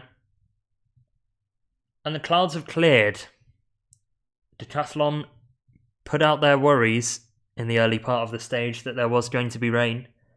It is cleared for now, but it's slightly foreboding in the sky still. And the heavens could open at any point, like we saw yesterday, where the rain suddenly started pelting down on the peloton. And this is the usual course before we get onto the unusual course, including the Montmartre climb. Onto the Place de la Concorde. Dylan Groenewegen, remember, won this in 2017. But this was Mark Cavendish's playground for the vast majority of his career, as the cameras are on the yellow jersey, and a man who could challenge Mark Cavendish's Tour de France stage win record, albeit hasn't been his cannibalistic usual self in the later part of this Tour de France. Only 2 breakaways went in the first 10 days. In the second 10 days, plenty more have been allowed to take wins. But UAE Team Emirates have ridden away from the peloton with Tadej Pogacar, as Alex Baudin waves, perhaps to some family members in the crowd. Roel van Sint Maartensdijk is on his wheel. But UAE Team Emirates go under the first passage of the finish line as a whole team ahead of the peloton, perhaps showing their dominance already that they've had over the course of this Tour de France. Versailles towards the rear of the pack for Total Energy, looking for some assistance from the team car. But just over 70 kilometres remain, and there is not long to go until the intermediate sprint, which will be taken underneath the third passage of the finish line. With less than 15 kilometres remaining until we get to that point. And then there will be around 5 more kilometres before the stage results will be neutralised, and the riders that want to go for the stage win in Paris can begin their quest for glory.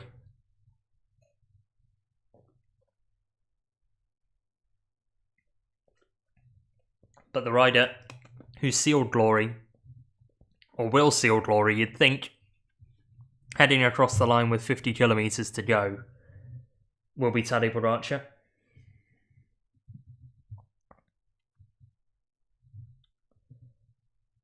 And the attacks begin, which is fantastic, because I've finally got some racing proper to talk about.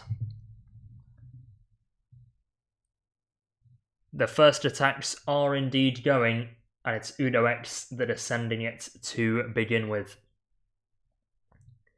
It's not Jonas Abrahamsen, it's not Magnus Kort, it's not either of the Johannesson brothers, which will mean that it must be Stian Fredheim.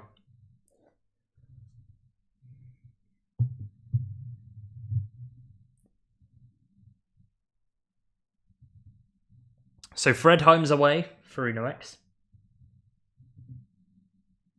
And around, for the first time, they go of the Arc de Triomphe.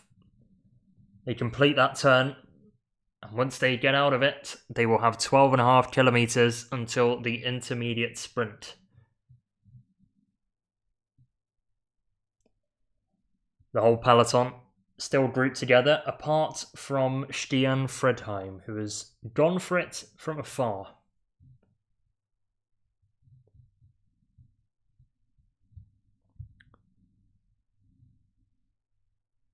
So Fredheim's away, and he's got a tiny advantage because more riders are attacking behind.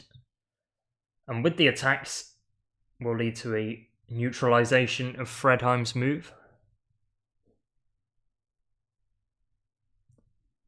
Simmons is trying to chase in the American National Champions jersey. Rider from Astana is attempting to get across right now, alongside representatives from Arkea, B&B Hotels and Picnic Postenal as well. Is that Magnus Cort actually? Wow, I did not know. Of course, Magnus Cort has never been Danish champion, which is why I was looking for the arms. I was like convinced that Magnus Cort had been Danish champion during his career, but indeed not.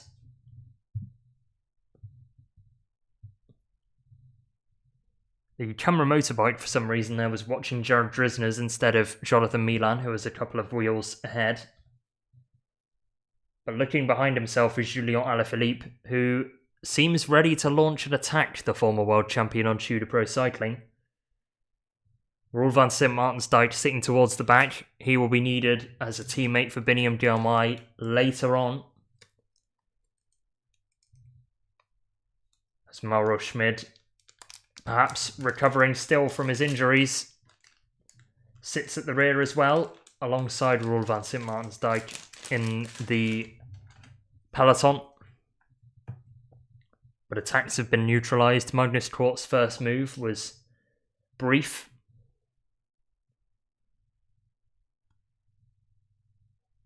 And they're onto and off the cobbles in this section of the course. Alaphilippe peels away, and then another attack can go. It's the Decathlon Agi Desert who are launching it.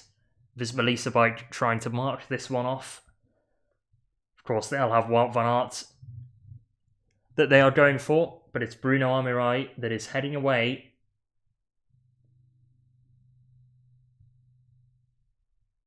Cort's looking to follow, but it's Amirai and Kuss that were away, and more riders wanting to get involved in the early breakaways will mean the breakaways will be chased down. Hello Anonymous, how are you doing? And who do you think will win this particular stage? Because I don't really know how it's going to play out.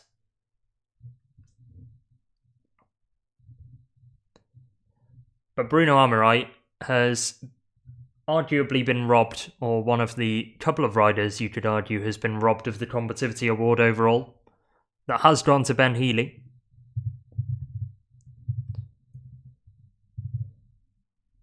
Amirai, though, on his way seemingly to Visma Lease Bike, as Roel van Sint-Maartensdijk tails the peloton and Cofidis are sending a rider up the road.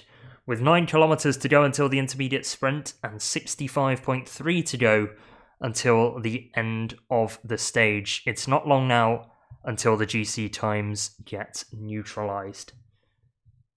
And it's Alexis Renard that is opening up a small gap at the front of affairs right now. But one more rider actually that we have not discussed, who I've got graphics for, so I'm just trying to get it out of the way very quickly, is Wout van Aert, who at the end of yesterday's stage said, "I didn't quite manage to be there." Of course, he was involved in an attempt at a counter move that involved the likes of Mathis Lebert, Alexandre Delettre, and much more competent riders than those two, but those are the two that I can think of off the top of my head. He said, "To be fair, I also didn't have the legs to be there, unfortunately." Dylan Turns was also in that move. There was still quite some GC battles going on for places that influenced the race. It was a bit difficult, but we had Matteo Jorgensen there, and it was good to finish the stage safely. And Van Aert himself finished the stage comfortably in the peloton, as he was saying, alongside Tadej Pogacar, who was in 32nd, while Van Aert finished 31st on yesterday's stage. But Pogacar has some thoughts about this particular stage, and this could be a sign as to whether he goes for it or not. The yellow jersey said, "We have a good team, but it's not really like a classic race. It's still quite short, and it's 3 laps of a classic race, but we will see how it goes. We have Tim Wellens, Nils Pollitt, Jonathan Narvaez. all quite good for this kind of parcours, but I know we are all tired. I think we will see how we feel in the first lap when we cross the finish line in Paris, and if we try to play the game in the end or stay in the back, relax and enjoy Paris. It's pretty incredible to race in such a beautiful city on closed roads. I think that's what's beautiful about this sport, you know? 170 guys racing in one of the biggest cities in the world, in the streets and on the mountains, and you guys watch it at home. It's magnificent racing among the fans. It's beautiful. In 2022, I did my personal best 20-minute power on the Champs-Élysées circuit, so it's not that bad, and now it's even harder. Anything can happen. I'm not going to promise you anything that I will go for it. We will have to see, and we'll try to enjoy yellow in Paris. I'm really looking forward for the last day. You need to be fully focused and concentrating through Paris. But Ben O'Connor right now is having trouble with a rear wheel, so we'll be getting assistance for his flat tyre, should I say, from the Jacob Alula team car. So another problem after Jacob Alula lost that top 10 in the general classification on yesterday's stage, which Ben O'Connor was distraught about. But he can be happy with his stage win at the Tour de France. So that was what Pogacar had to say, but other riders had their say on the course as well. Caden Groves said he's going to enjoy the Champs-Élysées tomorrow. It's incredible. We go into it to see what opportunities will show themselves. I'm not familiar with the climb of Montmartre. Of course, I watched the Olympics, but I haven't ridden the climb itself, so I don't really have a strong opinion of it. I think I would have liked my first Champs-Élysées experience to be the original Stage 21 of the Tour, but I also think it will be a spectacle. Normally, that would suit me well, but I will see how the legs feel after the attacks yesterday. And I think I agree with that Caden Groves comment. I'd have liked for it to be the traditional route, but this route may offer some excitement that the traditional route doesn't. We have had some attacks as the French Air Force fly over, the colours of the French flag emblazoned out of the planes, and the traditional fly past over the Champs-Élysées is about to take place.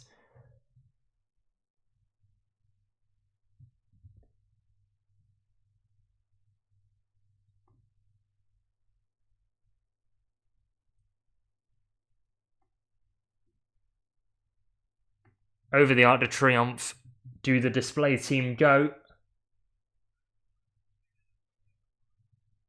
And then everybody will be looking up for a brief amount of time from the cobbles of the Champs-Élysées to admire that.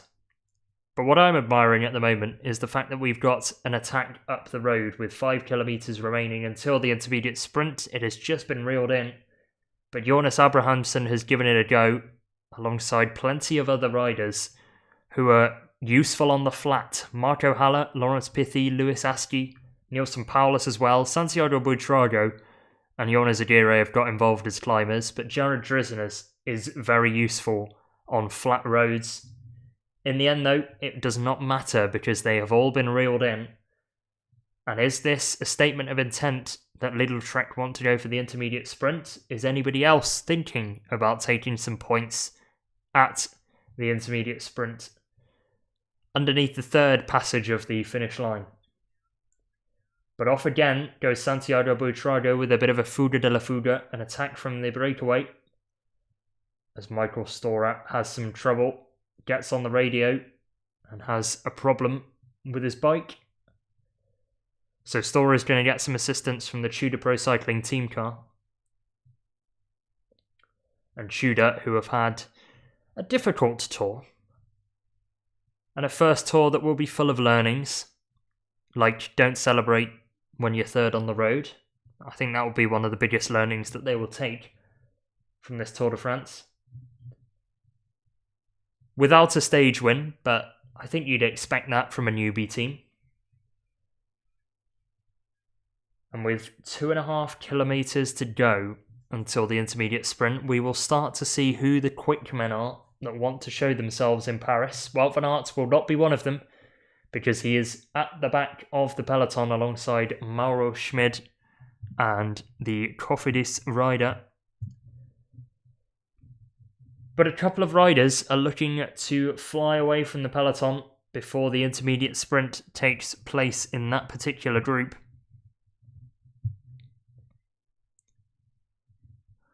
The Cofidis rider was Benjamin Thomas towards the back with Wout van Aert and Mauro Schmid, but at the front, Neilson Paulus pushes on. He's got Santiago Buitrago in his wheel, and Uno X once again have sent Magnus Cort up the road to stay with this move. Tadej Pogacar's yellow jersey is sat fourth in the peloton at the moment.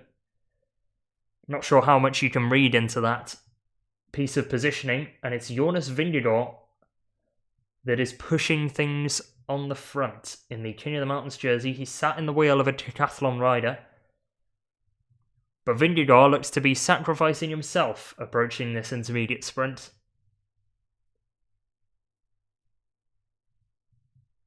With 1.7 kilometres to go, it looks like this breakaway group are going to get reeled in just before the intermediate sprint. And we've seen plenty of problems at intermediate sprints in the early part of this tour. Hopefully that does not continue into this stage. It's calmed down now. We've got riders that have peeled away at the front. Tim Merlier was getting involved throughout the first and part of the second week, but it was just Milan, Turgis and Guillemai beforehand.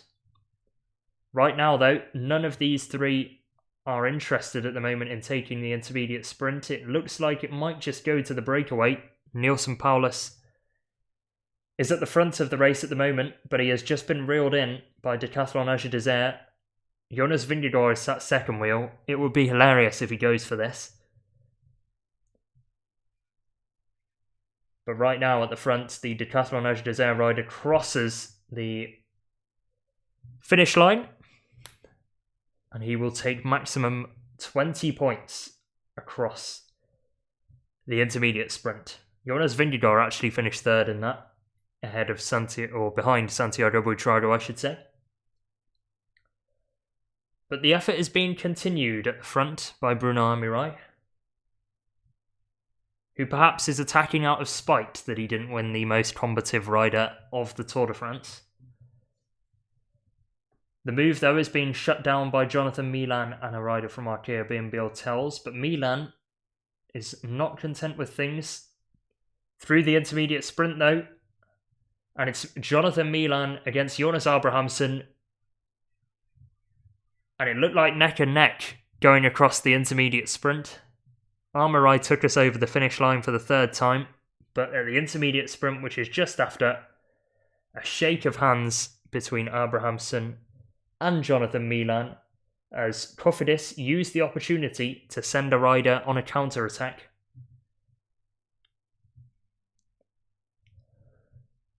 Cofidis finally showing the jersey in the Tour de France. It's took them long enough. But Quinn Simmons is making a counter-attack, and Florian Lipovic is trying to latch onto the wheel. So is this Oscar Onley attempting to get across to Quinn Simmons? Or is it another Picnic Postenel rider that Lipovic is just deciding to follow? The look across indicated to me that that might be Oscar Onley.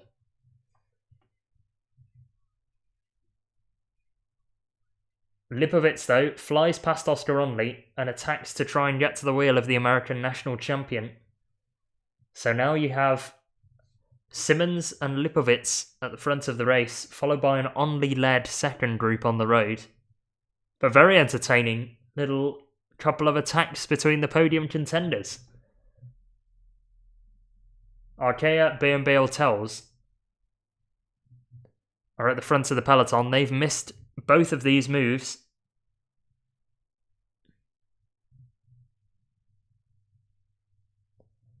And towards the back is Romain Gregoire of Groupama FDJ, a rider you perhaps would have had down before his breakaway attempt yesterday and his crash yesterday as a favourite for the day. on home roads, of course, in the Paris area. And the Montmartre climb suits his characteristics well.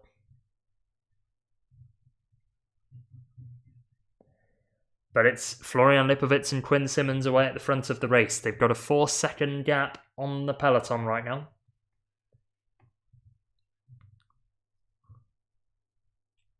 As the peloton tries to organise a capable chase of these two riders. Simmons incredibly strong. Lipovitz not so much on the flat, but is a useful rider to have in this breakaway.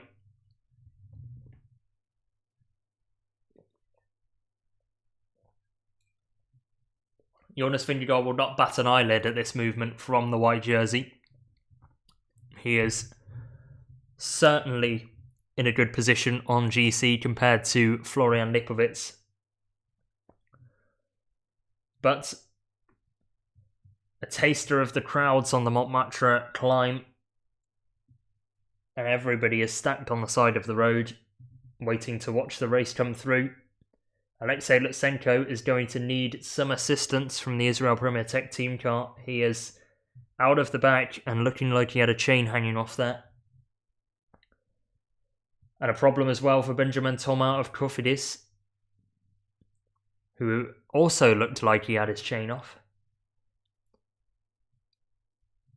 But at the intermediate sprint, it was contested by Jonathan Milan and Jonas Abrahamsen, and in the end, it was Milan taking the win in the green jersey ahead of Abrahamsen. Biniam Girmay taking 15 points in third, with Anthony Turgis fourth taking 13, and Tobias Arnold Johannesson rounding out the top 5. Mauro Schmid at the back of the peloton as flying past goes Romain Gregoire and Alexei Lutsenko. Florian Lipovitz turns round, asks for a turn from Quinn Simmons, and will get one from the Stars and Stripes jersey of the little track man. Lipovitz, though, riding with that elbows out style, following Quinn Simmons. And it's still Arkea B&B Hotels that are trying to chase this one down. Do they fancy Vorkalan for the stage, or are they looking at one of their lower ranked riders in the general classification to give this a go? Somebody like Ewan Kostiou, albeit he was in the breakaway yesterday. Clement Vontarini might be an idea for those guys. A hilly classics rider who can sprint and is a good bike handler, so that would prove useful. Certainly if the cobbles get wet and some rain is at play.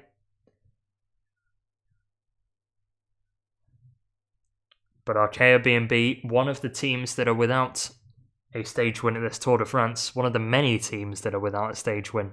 The 14 in total that have yet to win at this Tour de France.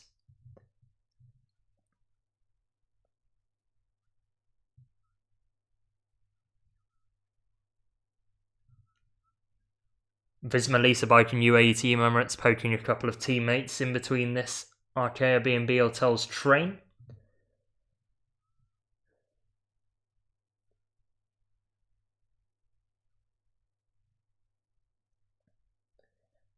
Tim Wellens sat 6th wheel, Tadej Pogacar sat 7th wheel in the peloton. So Pogacar may actually have some interest in this particular stage. He did take 4 points across the intermediate sprint, finishing 12th. But I think Pogacar looks like he might be up for this. He did say that the team are going to decide it on the first passage of the finish line. And it was the team as a whole who crossed for the first time all together. Elsewhere in the peloton, Biniam Girmay and Jonathan Milan took towards the centre. Julian Alaphilippe sat nicely towards the front. But Wout van Aert closer to the back. And now towards the back, you're starting to look at the GC riders who don't fancy getting involved in the stage victory. But it's Visma Lease Bike that are overhauling Arkea B&B Hotels on the road at the moment. Their 4-man train is being beaten by a couple of Visma riders, and Alpecin de Koenig sending 3 riders to the front of the peloton as well. So that is the 4th passage of the finish line, which means from this point onwards, GC times are neutralised. So Florian Lipovitz and Quinn Simmons will gain 11 seconds on Tadej Pogacar. Everybody else will keep the same time. So that might be the end for Florian Lipovitz in this breakaway. He's got to where he wants to be.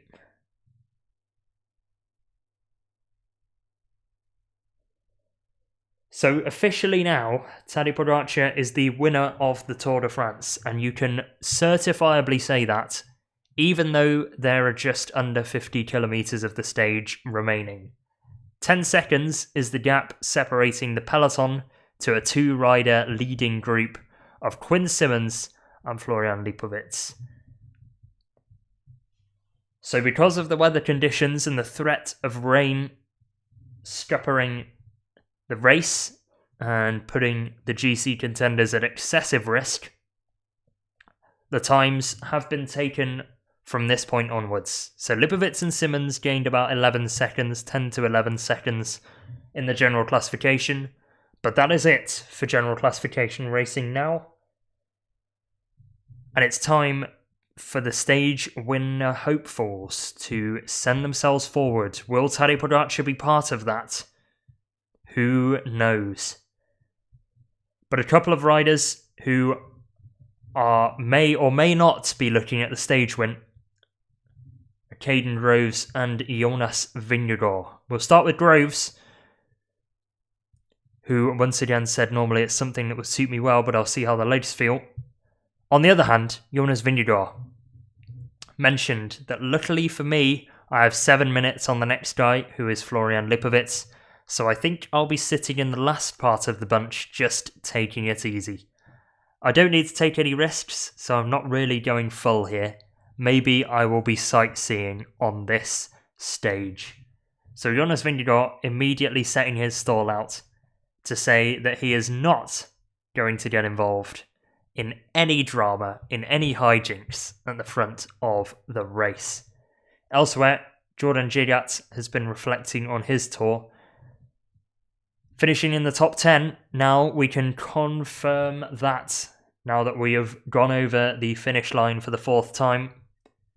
So Gilliatt takes the top 10, and he says, "I would like to thank everyone who's had faith in me. I think pride is the reason behind my success, and me being able to reward my team for their efforts at this year's Tour de France. I went out there and I put in a performance. I tried to be discreet and get up the road, but a top 10 at the Tour is definitely an achievement."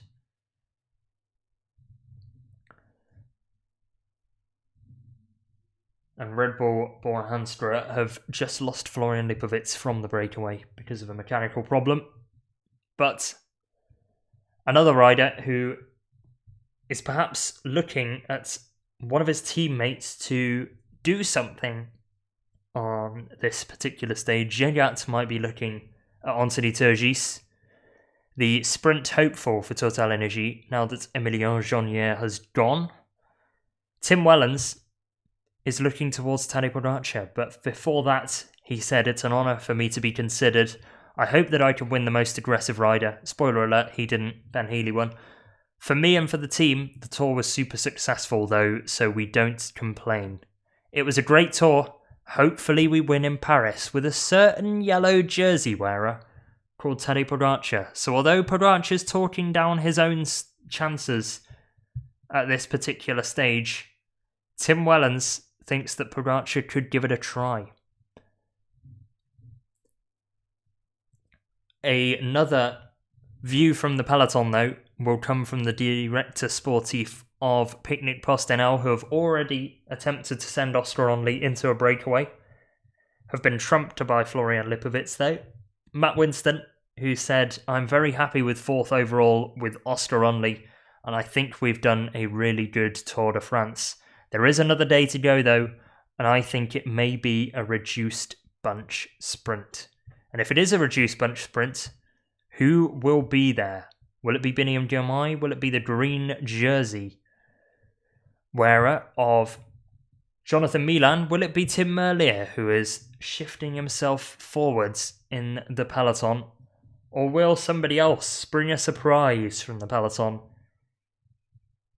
in an incredibly reduced bunch sprint? Will it be the yellow jersey even? So many options are on the table, and the racing is very much on. 45.6 kilometres of the day remain. And it's Israel Premier Tech monitoring the front of affairs at the moment. Tudor Pro Cycling moving up on the left-hand side. They've got Matteo Trentin, who was in the breakaway yesterday, sat second wheel, just sitting in the draft at the moment of Marco Haller. But an important left-hander taken first by Israel Premier Tech. It's not too long until we start taking a detour on the route and head towards Montmartre. It is still Quinn Simmons and Florian Lipovitz who are at the front, but Bahrain Victorious are getting their mechanic ready because one of their riders is having a bit of mechanical difficulty at the back. Now is not the time to have it. And it's Kamil Gradek who is suffering that mechanical problem, so it's a domestique for Bahrain Victorious, who is probably the worst time on the stage to have a mechanical problem, just before the Montmartre climb. And it's Quinn Simmons and Florian Lipovitz that might lead into it, unless Alpecin de Koenig have anything to say and try to catch them before the Montmartre climb.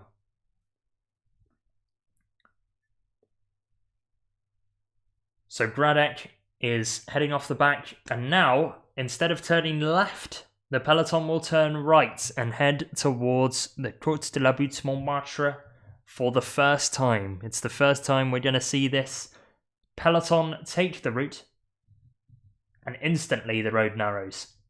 Goes from multiple lanes into single lane and then back out into multiple lanes again. So it's so important to be at the front, not only getting to Montmartre, but on the climb as well.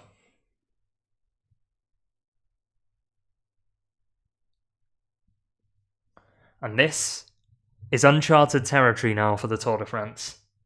We are heading away from the usual route. And this is where the experiment begins. If you're Christian Prudhomme, you are looking at this one very intriguingly and making notes. You've got the notepad out, you'll have the pen out, and you will be monitoring exactly what is going on, because this is where the stage changes. Position is going to be so useful approaching the Montmartre ascent. And it's Alpecin de Koenig that are controlling things at the moment. Perhaps Caden Groves does have a good feeling in his legs. Or perhaps they're going for another rider. Somebody like Emil Verstringer. Somebody like Zandro Merisa.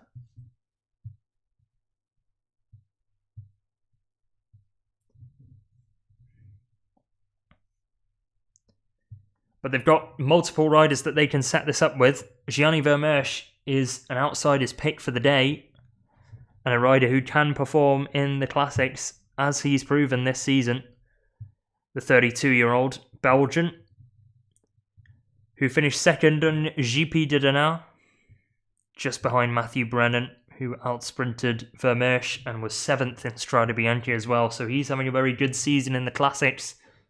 And his Alpecin de Koenig team are controlling things at the moment. Soigneur is being positioned towards the lead-in to the foot of Montmartre, and it's Jonas Ricart with Caden Groves on his wheel. Ricart drops Groves off onto the train of Tudor Pro Cycling, who are making themselves known at the front of the peloton on this, the final stage. Groves looks like he's letting the wheel go, and he's going to look behind himself, approaching the right-hander. And this is a big, key, important corner. Everybody seems to be staying on the bike. The worry of crashes is very high on the Montmartre climb, but it's Matteo Trentin of Tudor Pro Cycling that leads us in to the Montmartre, or the lead up to Montmartre, should I say. You've got 42 kilometres until you get to the finish line. But right now, the most important kilometre is the one ahead of us, because as soon as we finish this kilometre, we will get to the Montmartre ascent, and positioning is absolutely vital. I cannot stress this enough.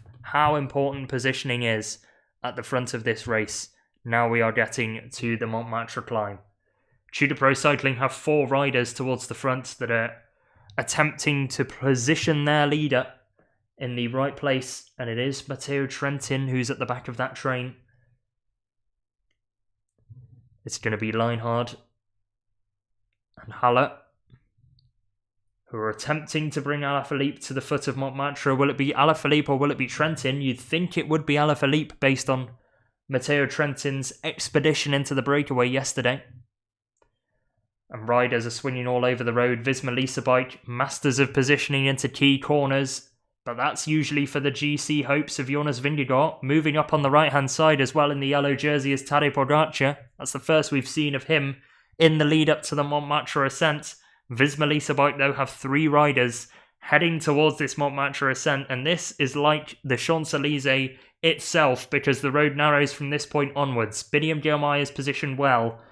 Not necessarily right at the front, but in the wheels and in the first 15 riders.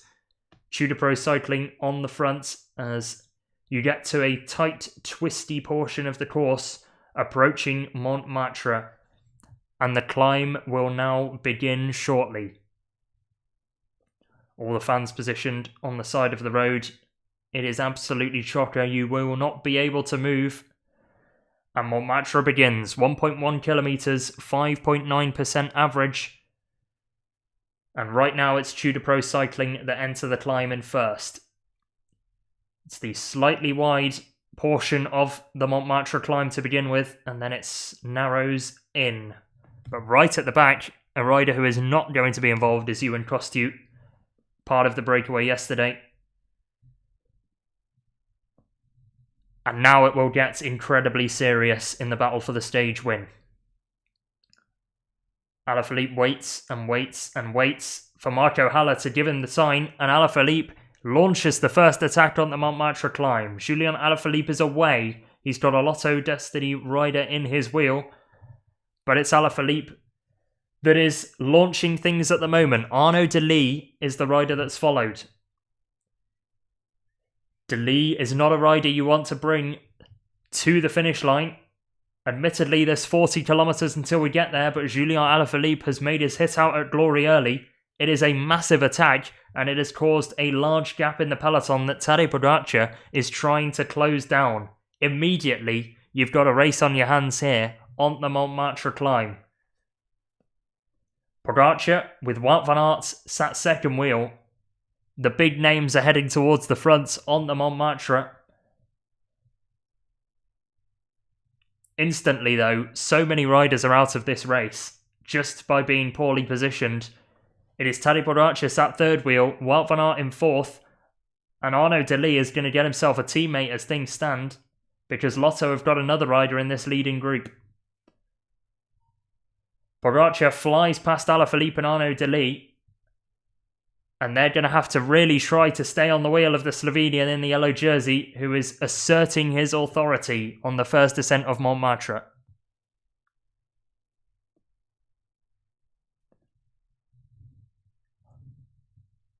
That was very enjoyable, that first descent, I've got to be honest. I may be slowly being a convert, although it is slightly worrying that so much of the race is already out of the bag and not interested. Jared Drisner's right at the rear of the peloton. Also in that rear group is Alberto Dainese, so Tudor are clearly not banking on a sprint with Julian Alaphilippe going. Raul Garcia Pierna also towards the back for Arkea B&B Hotels, and it's Jenno Berkmoes that's up at the front for Lotto. So Berkmoes and Delis, the two Lotto riders involved. Tadej Pogacar in the yellow jersey, Wout van Aert and Mike Teunissen, who was one of my picks for yesterday. I went slightly too early with him.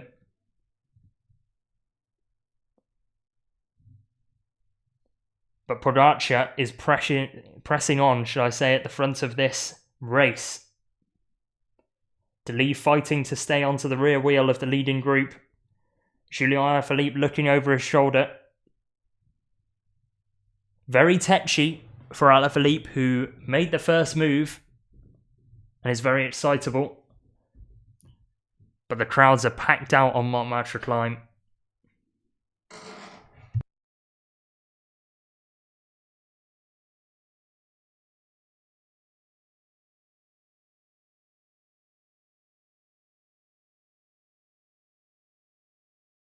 But Pogacar is away at the lead of the race.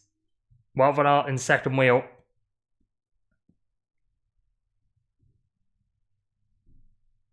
And I think this is going to be done a lot more often at the Tour. Van Aert is away at the front of the race, but then when you start thinking about how difficult this Tour's been, they're going to have to add some more sprint stages in, I think, to make this stage more interesting. Alaphilippe rolls through, hands over from Wout van Aert, then comes Tadej Pogacar.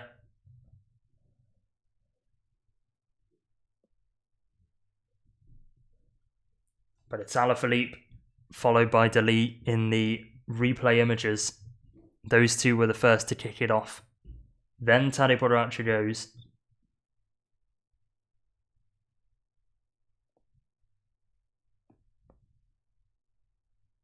And I think that's what the Tour de France organisers wanted. They wanted a race. In the end, it's been reeled in.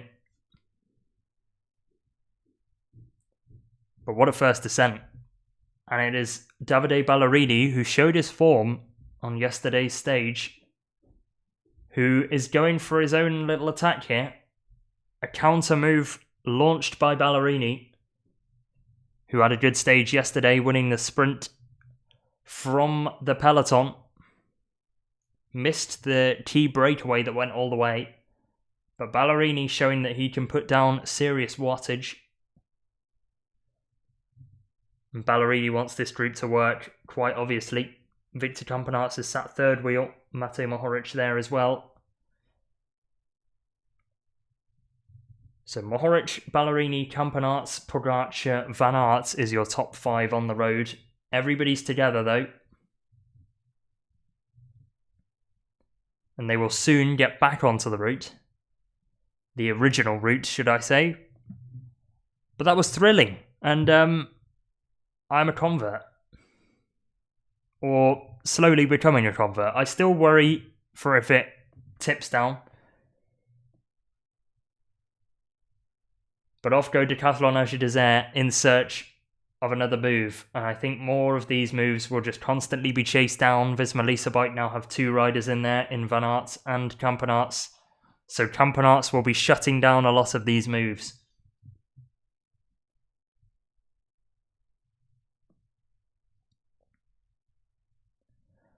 Tronchon gets onto the front then. Campenaerts slots onto his wheel. Valentin Parry-Pantra is actually up there, which is an immense ride from him. Arnaud Delis's got Jenno Bergmoes with him. Biniam Girmay is there too. 4 Intermarché Wanty. And questions have been firing in about whether Biniam Girmay's got a chance at this race. I think this proves it, because Girmay is up the front.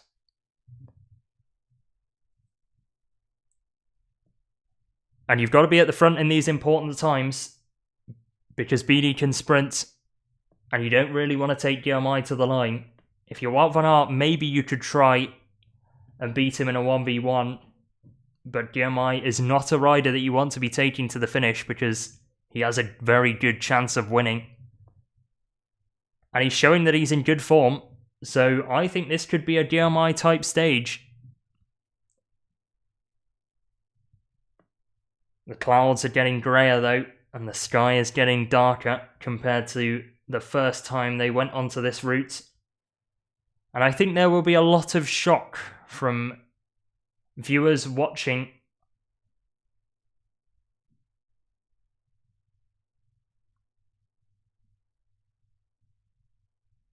But after the first circuit as well, it is so spread apart, and that shows you how important a narrow road is at the Tour.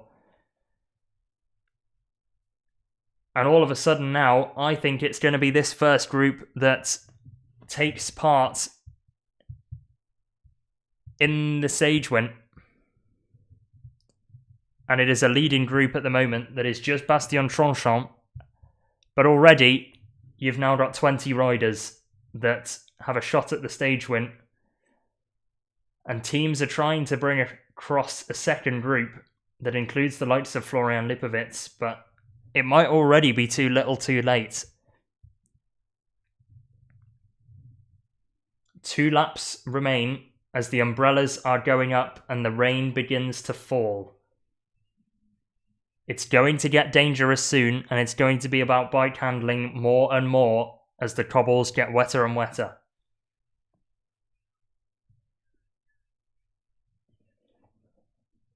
Visma Lease Bike have Campenaerts, Jorgensen and Wout van Aert.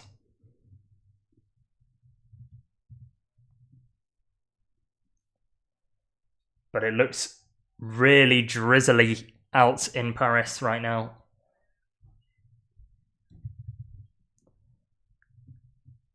Guillaume is on his own for Intermarché Wanty. He's not got any teammates with him. Neither is Tadej Pogacar, though, of UAE Team Emirates. Valentin Paris-Pantra is up there for Soudal Quick-Step. And the heavens have opened in Paris. Bastien Tranchant's away at the front, and now attacking is Jonas Abrahamsen. This is not a rider you want to let get away.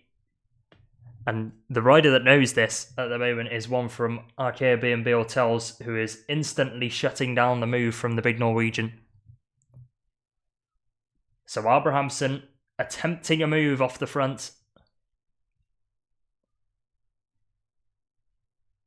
And the rain that Decathlon Age-Desert's team car was expecting has now arrived once we get to the circuit. 2 laps to go for the majority of the peloton.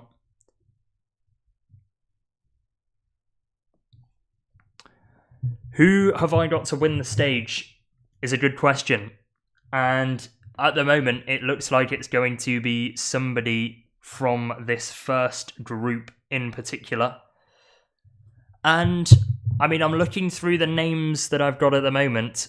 Van Aert looked pretty comfortable in the wheels, so I'm going to go with Wout van Aert, I think.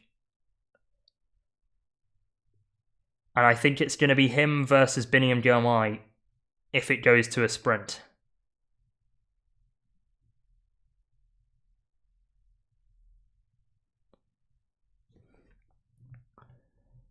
So I've gone Wout van Aert or Biniam Girmay, I think, if this goes to a sprint.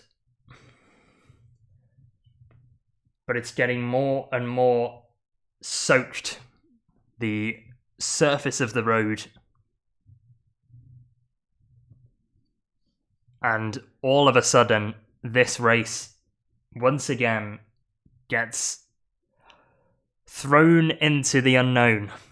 Not only because of the new circuit and everybody reacting to the roads, but now the rain is going to have an impact. How much of an impact does it have, though? We will find out once we get to the Montmartre climb for the second time. We saw riders nearly losing it on the roads of yesterday's stage, and that was going up climbs. And then on the descent, we've seen crashes as well for the likes of Ivan Romeo, Romain Grégoire, and Mauro Schmid. As we get the view of a painter who is doing a lovely little painting of Tadej Pogacar.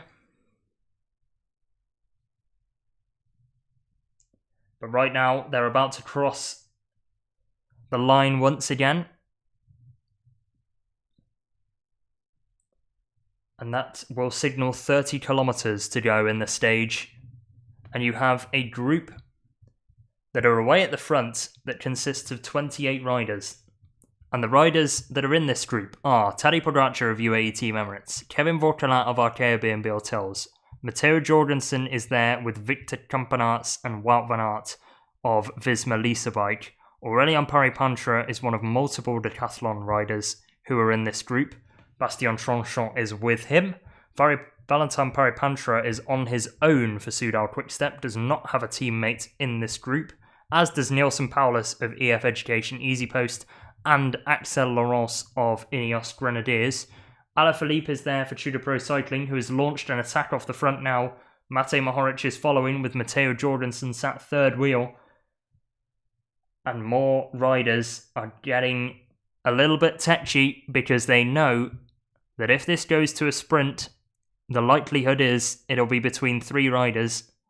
Biniam Girmay, Arnaud Delis and Wout van Aert. Pavel Bittner might have a say, and so will Mike Turnison and Davide Ballerini. They will give it a go for sure. But I think it's going to be between Girmay, Delis and Van Aert. 29 kilometres of the stage remaining. Jonathan Milan is already in trouble, 22 seconds behind this group, in a peloton that includes Florian Lipovic, who is going to come away with a net gain of time, because the GC times will be taken at the 40 kilometre or 50 kilometre to go mark. So they have passed us by, which means you can totally discount any seconds gained or lost by Tadej Pogacar on this stage, or anybody else for that matter, because the times were taken at the 4th passage of the finish. Either way though, the group at the front continues to push on hard, and it's Matej Mohoric that is doing so right now. He will fancy himself on the descent of the Montmartre.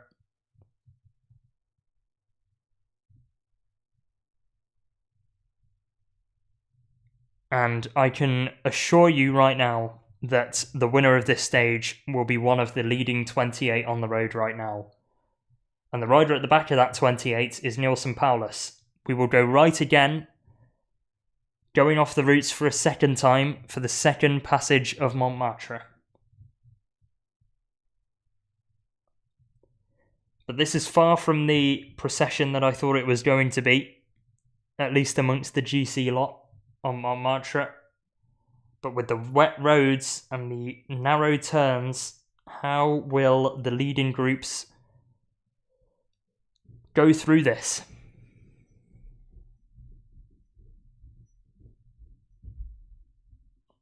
"28 riders at the front then, and there are multiple teammates in these 28.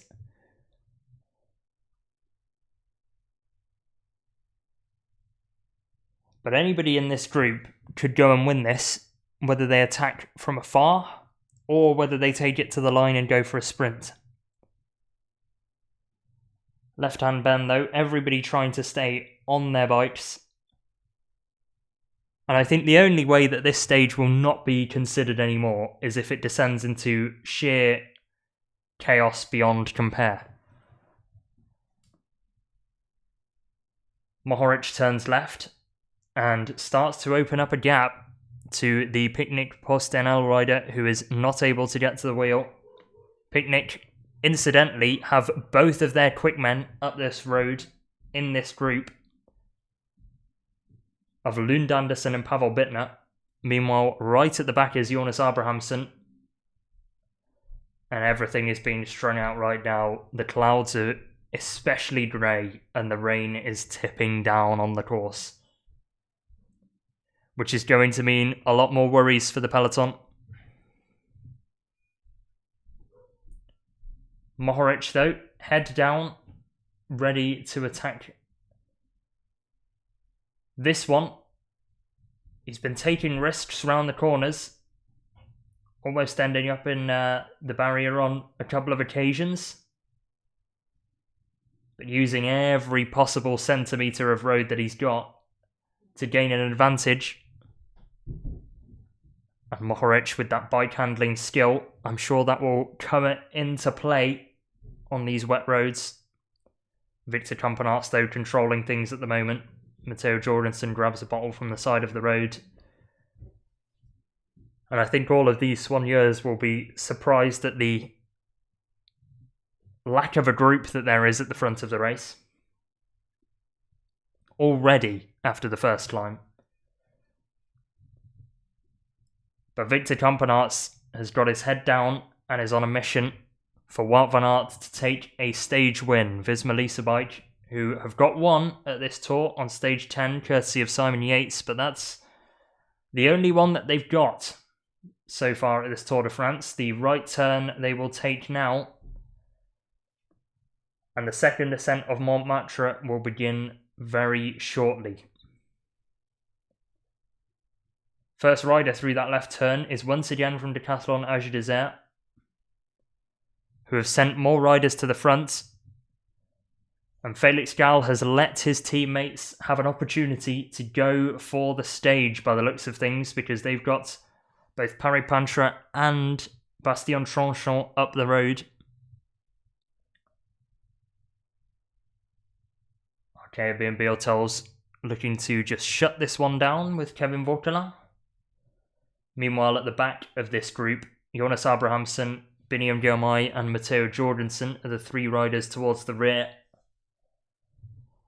Also in the group is Fred Wright, who I've got as one of my picks for the day. Fred Wright, Victor Campenaerts and Oliver Naesen were my three picks before this stage began if it went to a breakaway. And Fred Wright is indeed in this group with Victor Campenaerts. Oliver Naasen's the only rider that's missed it, but he's got Bastion-Tronchon in this group. And up front, as things stand, Aurélien Paris-Pantra is towards the back of this leading group. So Decathlon Age Desert top and tail the front of the race right now with 24.5 kilometres remaining and already 44 seconds to the group of Florian Lipovitz and Jonathan Milan.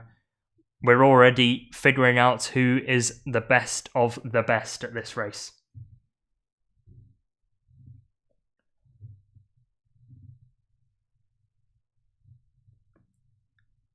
They're about to hit Montmartre for the second of three ascents, and it's Victor Campenaerts who heads round the right turn. The road narrows, and Campenaerts is looking to set this one up, perhaps for Wout van Aert to go on an offensive. Now is not the time to be Jonas Abrahamsen and sitting at the back. Nielsen Paulus as well towards the rear, as is Mike Turnison. But right now, the second ascent will begin. 24 kilometres of the day remaining. And it's all about getting to the front at the right time. Victor Campenaerts has done just that with Matteo Jorgensen sat second wheel. He's looking behind himself for Wout van Aert. At the moment, he's not found him, and he might be putting the call through to Victor Campenaerts to temper the tempo a little bit. The Category 4 label of Montmartre. 1 point will be given out to the King of the Mountains jersey, to the first rider over the top, but nobody will care about the King of the Mountains point. Everybody will just care about the position that they have to be in over the Montmartre ascent. But Pogacar sat nicely in the peloton right now, heading towards the front. And Van Aert towards the back, while Victor Campenaerts is on the front, and Pogacar might just see that and go. Seated acceleration from Pogacar on the cobbles. Matteo Jorgensen instantly reacts, and Wout van Aert has had to do a lot of work to make it to the front of this group, to follow this Tadej Pogacar move. XDS Astana sat second wheel. That looks like Ballerini that is following the Pogacar acceleration as things stand. 450 metres of the climb remain, and Tadej Pogacar is pacing himself up the second ascent of Montmartre. Davide Ballerini sat in the wheel, having a very good performance, but starting to grit his teeth and perhaps lose the wheel of the yellow jersey. He is sticking to the rear wheel of the Cervelo like glue right now. Wout van Aert is still in the group, as is Matteo Jorgensen, so Visma Lease Bike have two riders that they can attack Pogacar with over the second ascent if they fancy it. Tudor as well, sending Matteo Trentin forward to try and follow this move, and he might just get there. Pogacar looks over his shoulder and realises that he's got 5 riders in this group. Matteo Trentin, Wout van Aert, Matteo Jorgensen, Davide Ballerini and him. So already, with 23 kilometres remaining, we're down to a leading 5 on Montmartre, and it is the yellow jersey that's forcing the tempo and will go over the climb to collect another point to go further clear in the King of the Mountains classification. Onto the descent now. It's a cobbled descent, and you've got to keep it upright. Davide Ballerini, we've seen send it on wet descents before at this Tour de France this year. So that's a dangerous wheel to follow, but might just be the right one if it pays off for you. Pogacar, though, on the cobbles, with a Bahrain victorious rider trying his best to get across to make it a group of 6. We've seen Trentin bridge the gap already. And this time, another rider is joining on to things and joining the party right now. And it's Matej Mohoric. So it's a fellow Slovenian who is using the descent to come back to the group of Pogacar. Towards the back of this group now is Fred Wright, Nilsson Paulus as well, taking fewer risks on this descent. And you've got Mohoric and Ballerini then, who are both demon descenders on their day. Mohoric perhaps more technical, Ballerini more of a power descender.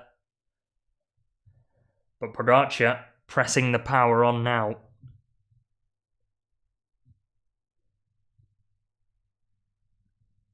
And the corners with the white lines, with the cobbled descent.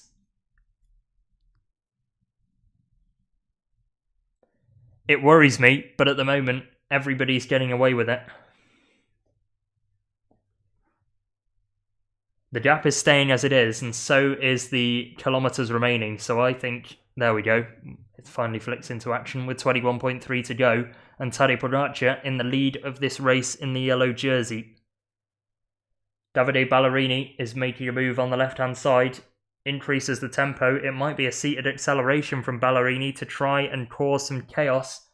And the Italian is looking to hit it out alone on this wet descent. Ballerini's got form with this. We've seen it yesterday even, where he opened up a 6-second gap on his own on a wet descent. But Ballerini, once again, wants this group to work together because he sees the opportunity to beat them all in a sprint.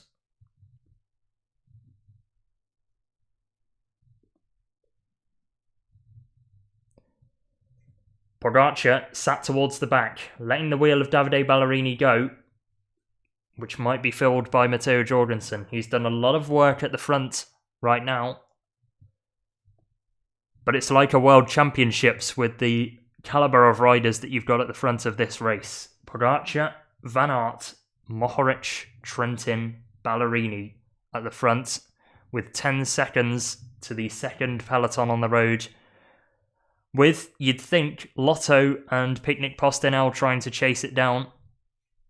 Cofidis have Aramburu and Turns in this group, so they perhaps would be using their teammate as well as they go 3 wide into this left-hander. Ballerini ensuring that he stays off the white lines, but everybody keeps it upright.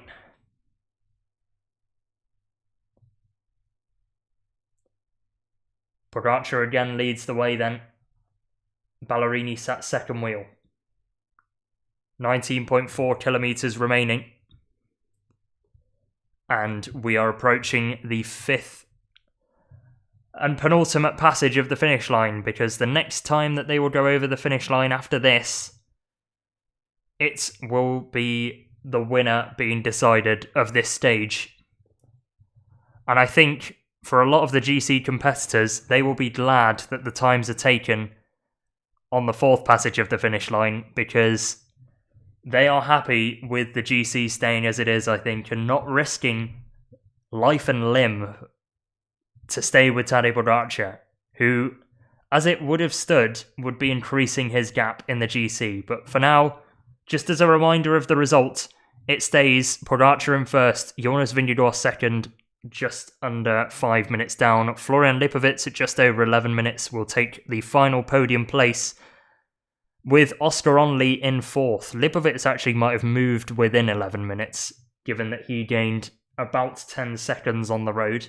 Oscar Onley will be 4th. Felix Gau will round out your top 5 with Johannesson, Vauquelin, Roglic, Healy and Jordan Jagat, rounding off your top 10 for Total Energy, who slipped into there at the very last. The other classifications entering the day looked like this, with Jonathan Milan leading the way in the green jersey and gaining 20 more points to his 352. The likelihood is he's not adding to that 372 point mark anymore with the size of the group that have gone up the road and him being left behind in a secondary group. Tadej Pogacar is in second on 272 points, with Biniam Diomaye in third on 213 entering the day.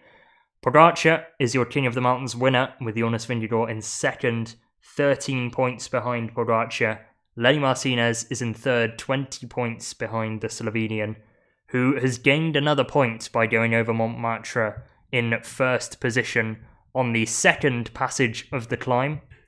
On the first passage of the climb, he also went over first, so he has 2 more points than what it says on there. Lipovic will hold the white jersey and increase his advantage on Oscar Onley by gaining some more seconds at the finish line, while Kevin Vauquelin will take third at around 11.5 minutes down on the German, who will win the white jersey.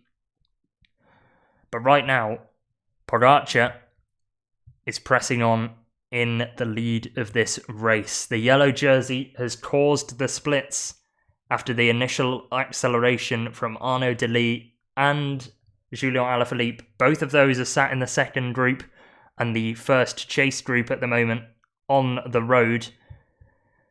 But the gap is not unassailable, and if this chasing group can work together coherently and well, they can cause some trouble for the leading group. But going into the final lap, Wout van Aert has led us in, and that means that there's 16.8 kilometres remaining. That is the length of one circuit, and the bell lap is upon us. Wout van Aert has Matteo Jorgensen in this group with him, so does have a lead-out man. Trentin and Ballerini are the other sprinters in this group. Pogacar and Matej Mohoric, as well as perhaps Jorgensen, are going to have to cause the splits on the Montmartre climb. So expect that to be the case for the racing on the Montmartre climb and heading towards the finish.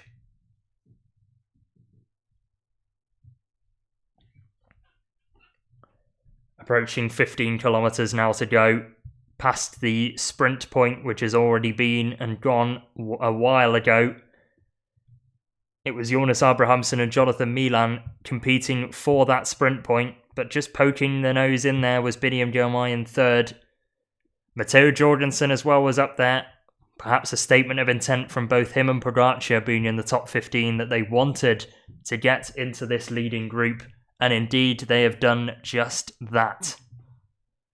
Jordi Meeus was the last winner on the Champs-Élysées. He is not going to win it this time, but can the Belgians keep up their dominance in recent years? They've got Wout van Aert and Wout van Aert only to rely on in the leading group, which has 25 seconds on the chasers as they go round for the final time, the Arc de Triomphe. Christian Prudhomme will be kicking his legs and clapping his hands at the calibre of group off the front and at the calibre of the racing involved. Pogacar and Trentin are letting the wheels go around this 180-degree elongated bend, and it's Matteo Jorgensen that is pressing things out at the head of the race.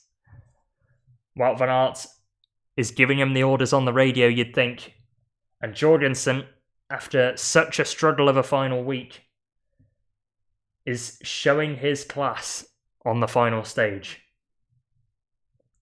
Jorgensen lets Trentin go through.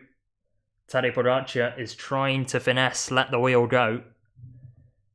Or he has just not got it. But I think he certainly has, having gone over both of the Montmartre ascents in first. Jorgensen, though, is now slotted onto the wheel of Tadej Pogacar. Wout van Aert looks across, sees the yellow jersey, then we'll see Matteo Jorgensen.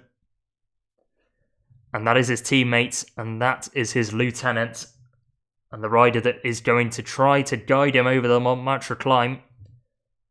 But I wouldn't want to bring Ballerini or Trentin to a sprint. 2 hungry Italians on the wheel of Wout van Aert. You'd perhaps want to make your acceleration on the Montmartre climb to try and reduce it further and get rid of the two big other quick men in the group. Florian Lipovic has taken 2 laps to realise he's had enough. Meanwhile, alongside him, the Movistar rider of Ivan Garcia Cortina, who perhaps some people would have thought as an outside pick for the day, is hanging off the rear of the green jersey group as well.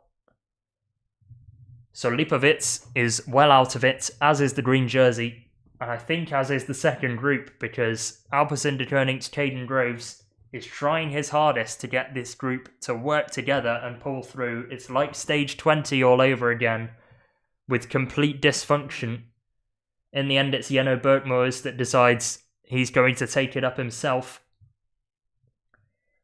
He's got Arnaud Delis as a teammate in this group, and it's time for the teammates to be used up, especially for Visma Lease Bike with Matteo Jorgensen up front.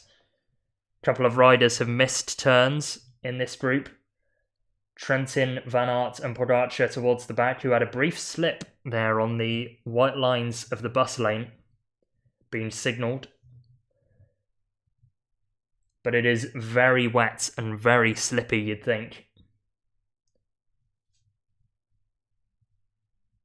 Everybody does seem to be working together in the leading group though. Ballerini would be more than happy with the top 6 position, as I think would Trentin, as I think would Mohoric on this particular course. And with 5 kilometres until the final ascent of the Montmartre, Pogacar must be fancying his chances at attacking for one final time.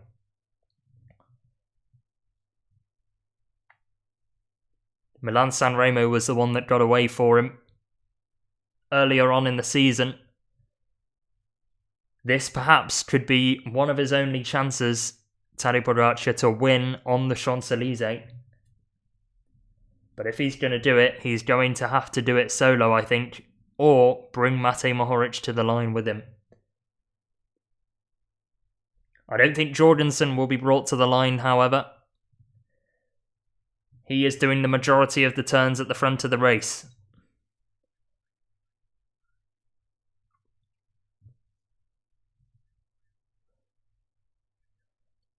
And Matteo Jorgensen hands over to Mohoric. Then it's Ballerini. Then Van Aert will pull over to do his turn. And everybody continues to work together. Ballerini has done multiple of these let's work together in the group signals. And they are doing just that right now. And if you are Ballerini, you're going to be very excited indeed at the prospect of going to the line and being a competitive sprinter in this group.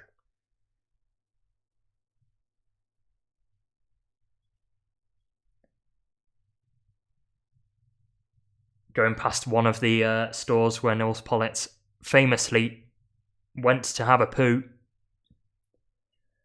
and then got back on his bike and finished the Olympic road race. None of the leading 6, though, will get caught short on the Montmartre climb. They'll hold it in until they get to the line, because this is crunch time. You could argue squeaky bum time. I'm going too deep with this. Matteo Jorgensen is on the front of the leading group. Matej Mohoric on his wheel, going a little bit wide on that corner, and it is so dangerous on the road. Everybody's got to make sure that they stay on the bike, and some riders will be willing to take more risks than others. I'm thinking Matej Mohoric, who will fancy his chances if he gets into first position.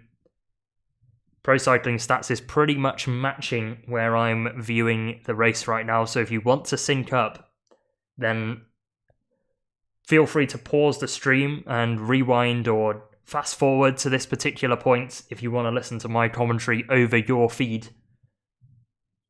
But Pogacar is on the rear, the number 1 of the yellow jersey, who will be number 1 next year if he turns up. Has 10 kilometres left until he has an opportunity to raise his arms. Lobbing the bottle away is Matteo Jorgensen, who seems like he's suitably nourished enough. No bottles for Pogacar, no bottles for Van Aert. Because it's the final climb of the Mont Martre and you want to shed as much weight as you possibly can entering this final rise. You want to be the lightest you possibly can be at the foot of the Côte de la Butte Montmartre. Bergmos is driving this one on in the chase group, but at the end it's one Lotto rider against a 6-man group that is working well together. Jorgensen clinging on. Wout van Aert hands over to Matej Mohoric. Then it's Ballerini, and everybody is still cooperating with one another. Mohoric has a brief word with Wout van Aert. Both of them perhaps discussing what's going on. Bit of mind games maybe from Matej Mohoric. But he looks very much in control of his effort after bridging across on the descent. Perhaps it shows that he doesn't have it on the climb, but will Wout van Aert be ruining that acceleration to get further up the group to try and follow the initial Pogacar attack that prized this group of 6 away? Jorgensen, though, leads the way, heading into the Montmartre section of this course. This changed course, which has been a great success so far. And I think it's the right decision to neutralise the GC times based on the racing. That was the initial talking point at the start of this stream. And Van Aert is letting Jorgensen go and have this. Meanwhile, closing it down now is Matej Mohoric, perhaps for his countryman Tadej Pogacar in the yellow jersey. Jorgensen of Visma Lease bike is pushing on. Matej Mohoric will join Matteo Jorgensen at the front of the race, and there is a bit of a gap between Mohoric's rear wheel and Pogacar's front wheel. Jorgensen looks over his left shoulder and sees Pogacar trying to chase him down. Mohoric does the same, and the slight delay between those two means that Pogacar can get across. Davide Ballerini now looks over at the camera motorbike. Perhaps he's plotting an attack.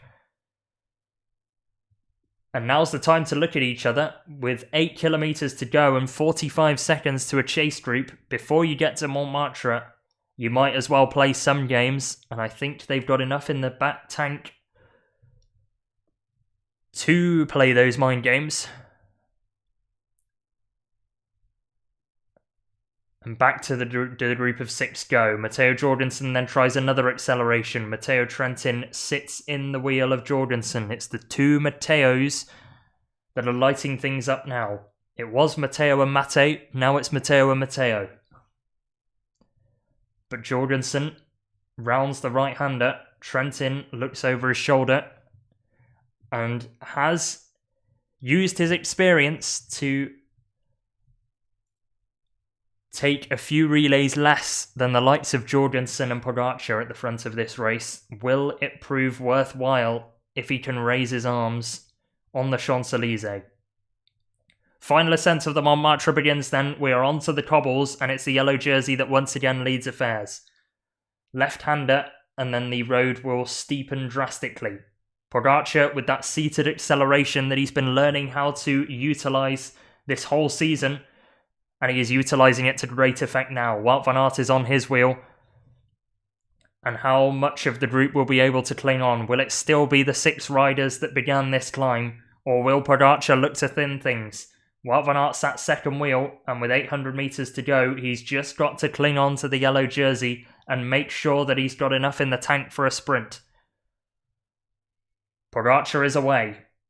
But right now, Wout van Aert is following, and Davide Ballerini is making it look fairly easy, sat third wheel. Mohoric, sat third wheel. Ballerini in fourth, but Mohoric looks like he is struggling. Ballerini's going to have to get round the Bahrain victorious man as Trentin and Jorgensen are struggling to hang on at the rear of the lead group. It might be a reduction from 6 to 3 as Tadej Pogacar pushes up the cobbles. He's got 500 metres of his effort remaining, and Wout van Aert is following the wheel. Davide Ballerini is out of the saddle trying to get across, and it's Pogacar that's pushing things on, but there goes Wout van Aert right hand side of the road. Can Pogacar respond to this acceleration from the Red Bull helmet of Van Aert? Davide Ballerini certainly can't, and you will have two riders going over the top of the climb unless Wout van Aert can put Pogacar into the red. Van Aert is doing just that right now on the cobbles, dropping the yellow jersey off his wheel, and Wout van Aert might just do this solo. He says, I don't want to sprint. Van Aert is going it alone.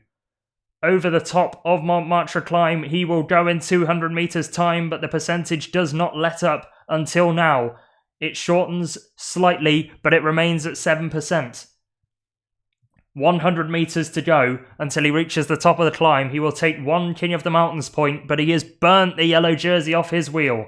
And now he has to fully commit to this manoeuvre. Down the descent goes Wout van Aert, and Visma Bike have the option to take their second victory at the Tour de France 2025. Jonas Vingegaard may not have delivered for their team, Simon Yates certainly has, and Wout van Aert may just deliver at the last possible opportunity at this Tour.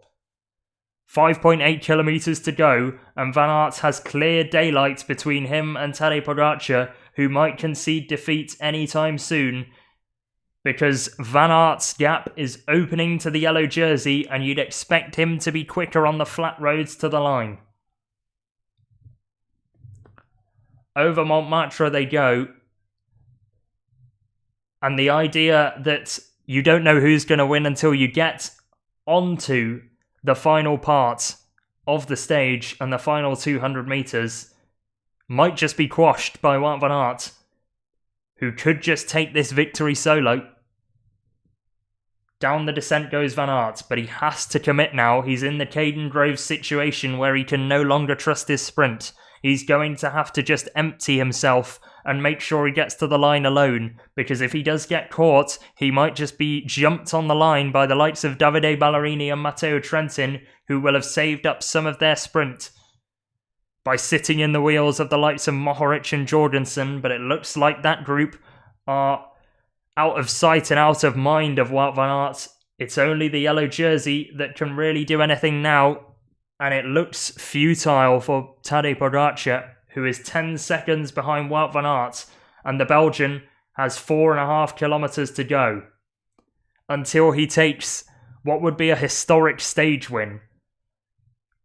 He's already won on the Champs-Élysées before, but this is totally different. The new climb of the Montmartre has proved to be a success, perhaps entertainment-wise, perhaps not, in terms of knowing the result a while before it happens, but Pogacar's looking over his shoulder. He's got to commit as well, because he's put all his eggs in the attack. Mohoric, Ballerini and Matteo Jorgensen are in a third group, chasing Pogacar down, so Ballerini might still be able to sprint for second. His Italian sprinting mate Matteo Trentin has been comfortably dropped by the accelerations of Pogacar and Wout van Aert, and Van Aert is away with 3.5 kilometres remaining and a 13-second advantage on Tadej Pogacar. Wout van Aert, though, has been quiet this whole Tour de France, perhaps plotting for this particular stage, the 30-year-old. He's had Matteo Jorgensen in the breakaway alongside him.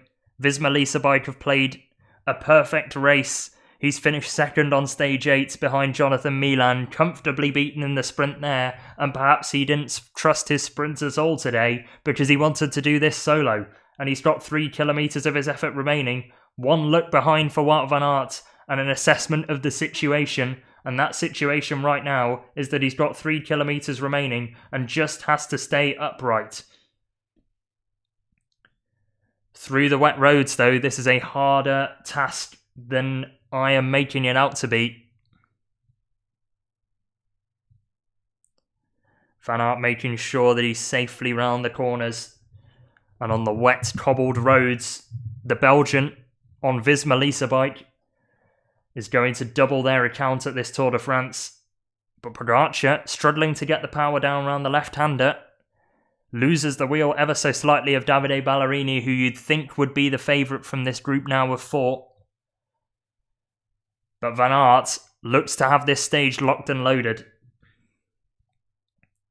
The former Belgian national champion current Belgian national champion is on there, rival team UAE Team Emirates XRG, but it's Wout van Aert that will have the last laugh at this Tour de France. They may not have the general classification. That will go to the yellow jersey, who is sat in second on the road at the moment, Tadej Pogacar, but they are going to take a second stage win. Our Visma Lease bike, as long as Van Aert keeps it upright. The Red Bull helmet of Wout van Aert, with the Visma Lease bike jersey and gloves, and the Cervelo machine that he rides on. Has finished multiple times in the top 10 at the sprints and hilly stages of this Tour de France, but this is something totally different. It's the cobbles, and Tadej Pogacar has had enough. He's sat up and has pulled the pin on the day.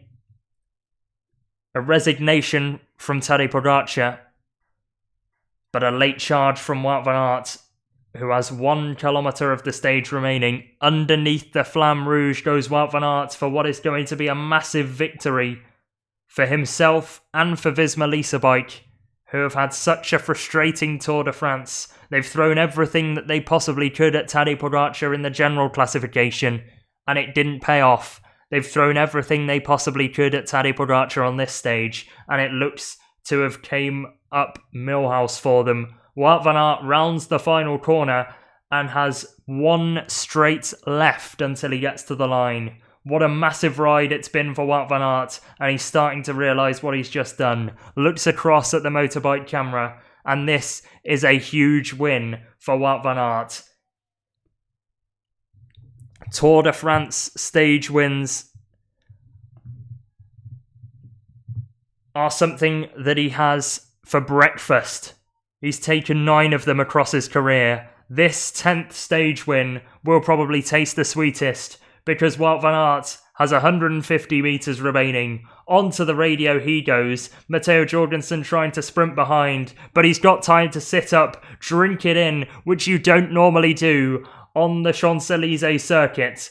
Van Aert wins the stage on the Champs-Élysées, and it's his second win on the final stage of this Tour de France. Meanwhile, behind, Davide Ballerini is sprinting round his rivals to take second place as it stands. Matej Mohoric will try and get in the wheel and come around, but Ballerini will be very frustrated with his second place. He thought that the win was there, and he almost had it. Credit to Ballerini hanging on to Pogacar and Van Aert for as long as he did. Pogacar will take 4th, but most notably win the general classification. Meanwhile, Matteo Trentin rolls in 6th position. But Van Aert, your stage winner. Tadej Pogacar wins in the general classification, and everybody will come over in dribs and drabs now. The time gaps will not matter because they have already been taken, so there will be no GC movement anymore as more and more riders come in. Arnaud Delis trying to sprint to be the best from the second group on the road. Around him tries to come Clément Champoussin. He won't get there. Kevin Vauquelin neither. And Arnaud Delis will be equally disappointed after following the first acceleration of Julian Alaphilippe that he will not get there. Biniam Girmay finishes in the 3rd group on the road. Not a bad ride from him after the Tour de France he had and the injuries that he sustained on the previous sprint stage. But Wout van Aert takes his 10th stage win at this Tour de France. We've seen Jasper Philipsen get number 10 right at the start of this tour. And at the end of the 2025 Tour de France, Wout van Aert will get stage win number 10 of his own. Pogacar, though, grabs a water and is the winner of the general classification of this Tour de France. He's done it across 21 stages, but Wout van Aert makes his mark on the final stage. But Pogacar, at age 26, takes his 4th Tour de France overall victory. Matteo Jorgensen and Victor Campenaerts having a conversation about what their teammate has just done. and Visma Lease bike have got a second victory at this tour. More riders will keep manoeuvring themselves in. Florian Lipovitz waves to the camera, knowing that he's third on the road and third in the general classification. But Visma Lease bike with yet another Tour de France stage win to add to their collection. And double figures now for Wout van Aert. 3 hours, 7 minutes, 30 seconds in the saddle today. A good hour of that was pootling along at 30 kilometers an hour. But the final circuit was incredibly difficult.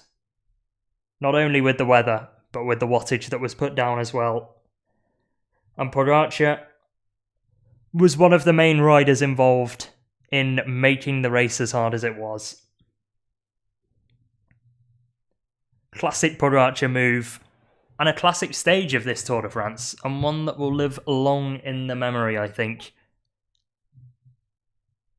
Which means, now that we know all of the GC results and all of the other bits and pieces, I think it turns to tier list time very shortly.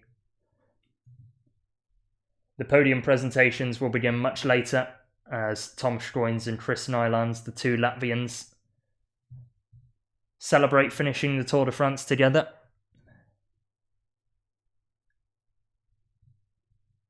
Geraint Thomas as well in this group, as is Jonathan Milan and Florian Lipovitz. But what a breathtaking stage that was, and what a breathtaking win from Wout van Aert. Tim Wellens has won for Belgium, Jasper Philipsen has won for Belgium, Wout van Aert has won for Belgium at this year's Tour. And I'm probably missing some.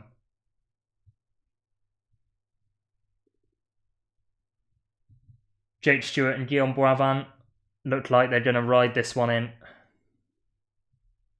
And Geraint Thomas will end his Tour de France career here, crossing the line in Paris, soaking wet.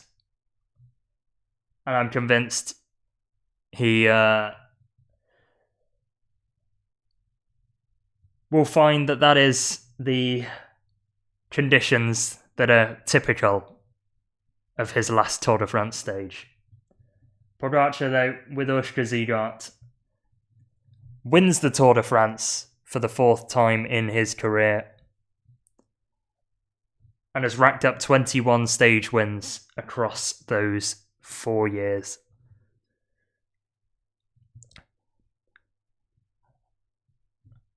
Winning winning 4 of the last 6 as well.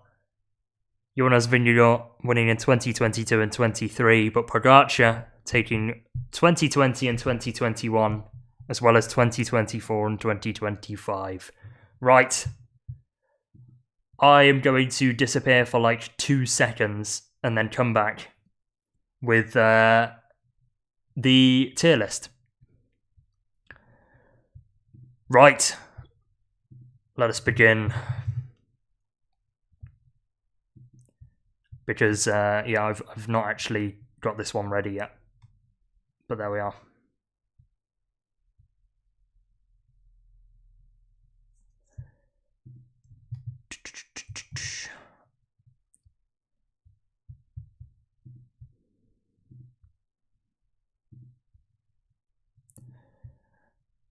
But what a stage it was, and what a win from Wout van Aert, who has broken his Tour de France 2025 duck.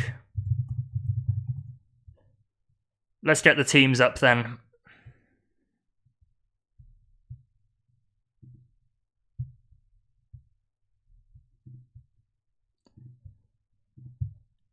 And it's there. Okay, right. Let me get this on the main screen now. Bada bing, bada boom. Move this across. And there we are. So feel free to get involved in the chat with this.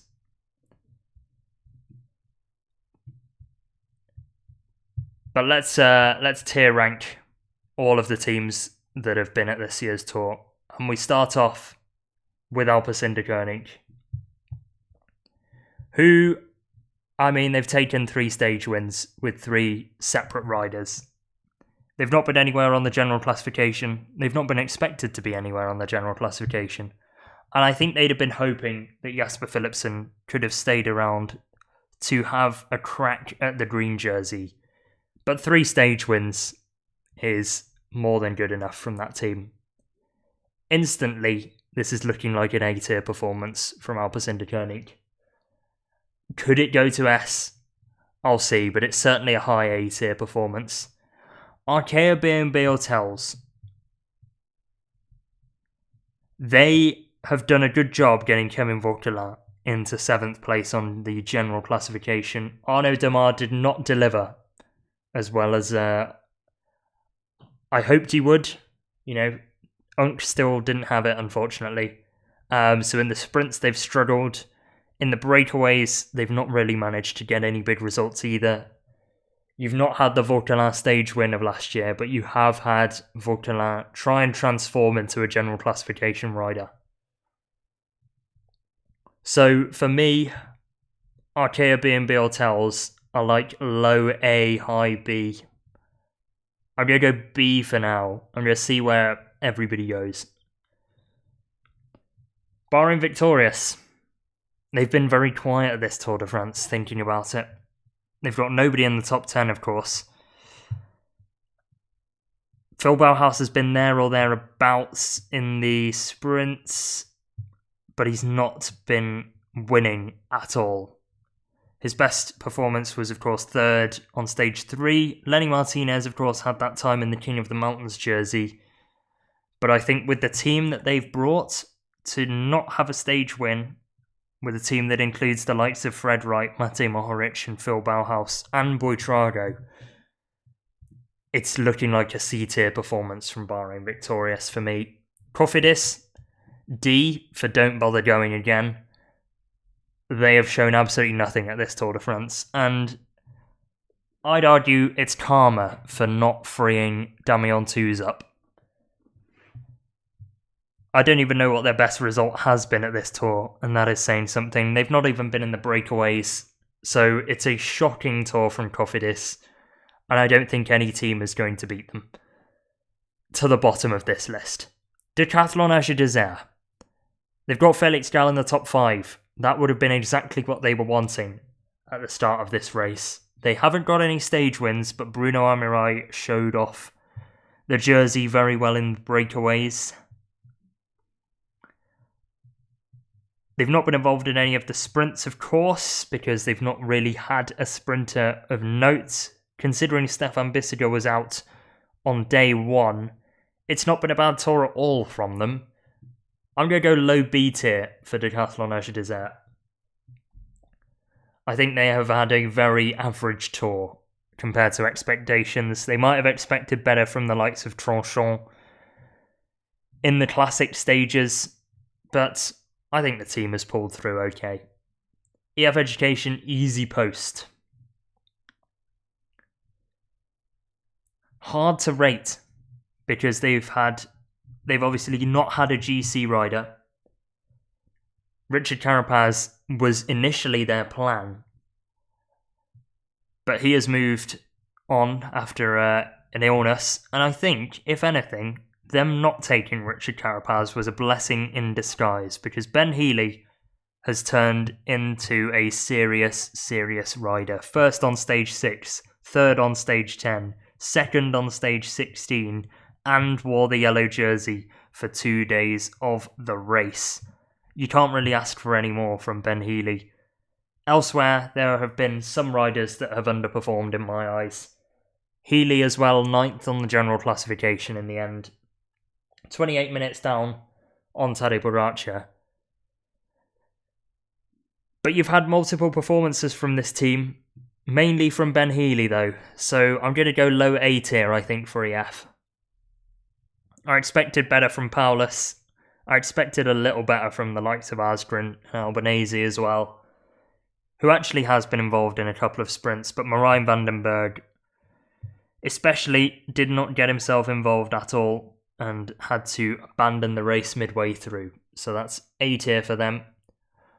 Groupama FDJ have had a couple of breakaway attempts in vain, but nothing more. It's been a tour to forget for that team, and a team that needed a tour to remember so desperately.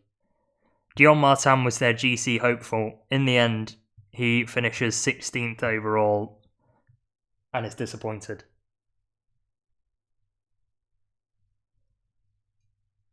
Penaway, I expected better from in the sprints. Best result of 5th, couple of 7th places in the sprints as well. But I expected better from Paul Penaway, as I did from Romain Gregoire, who started this tour so well with the 4th place on stage 2, and then followed that up with the 5th place on stage 4. But tailed off towards the end, I'm afraid. This Groupama FDJ performance is low D tier. It's not Cofidis levels of terrible, but it's low D tier for me. Ineos Grenadiers. Right now, they will take the 2 stage wins. Midway through this tour, they would have been panicking because they had nothing to come away with whatsoever. That was until Timo Ahrensman on stage 14 won on the climb of Super Bagnères. And then he followed that up 9 stages later on La Plagne. Not 9 stages later, 5 stages later on La Plagne with a stage win once again.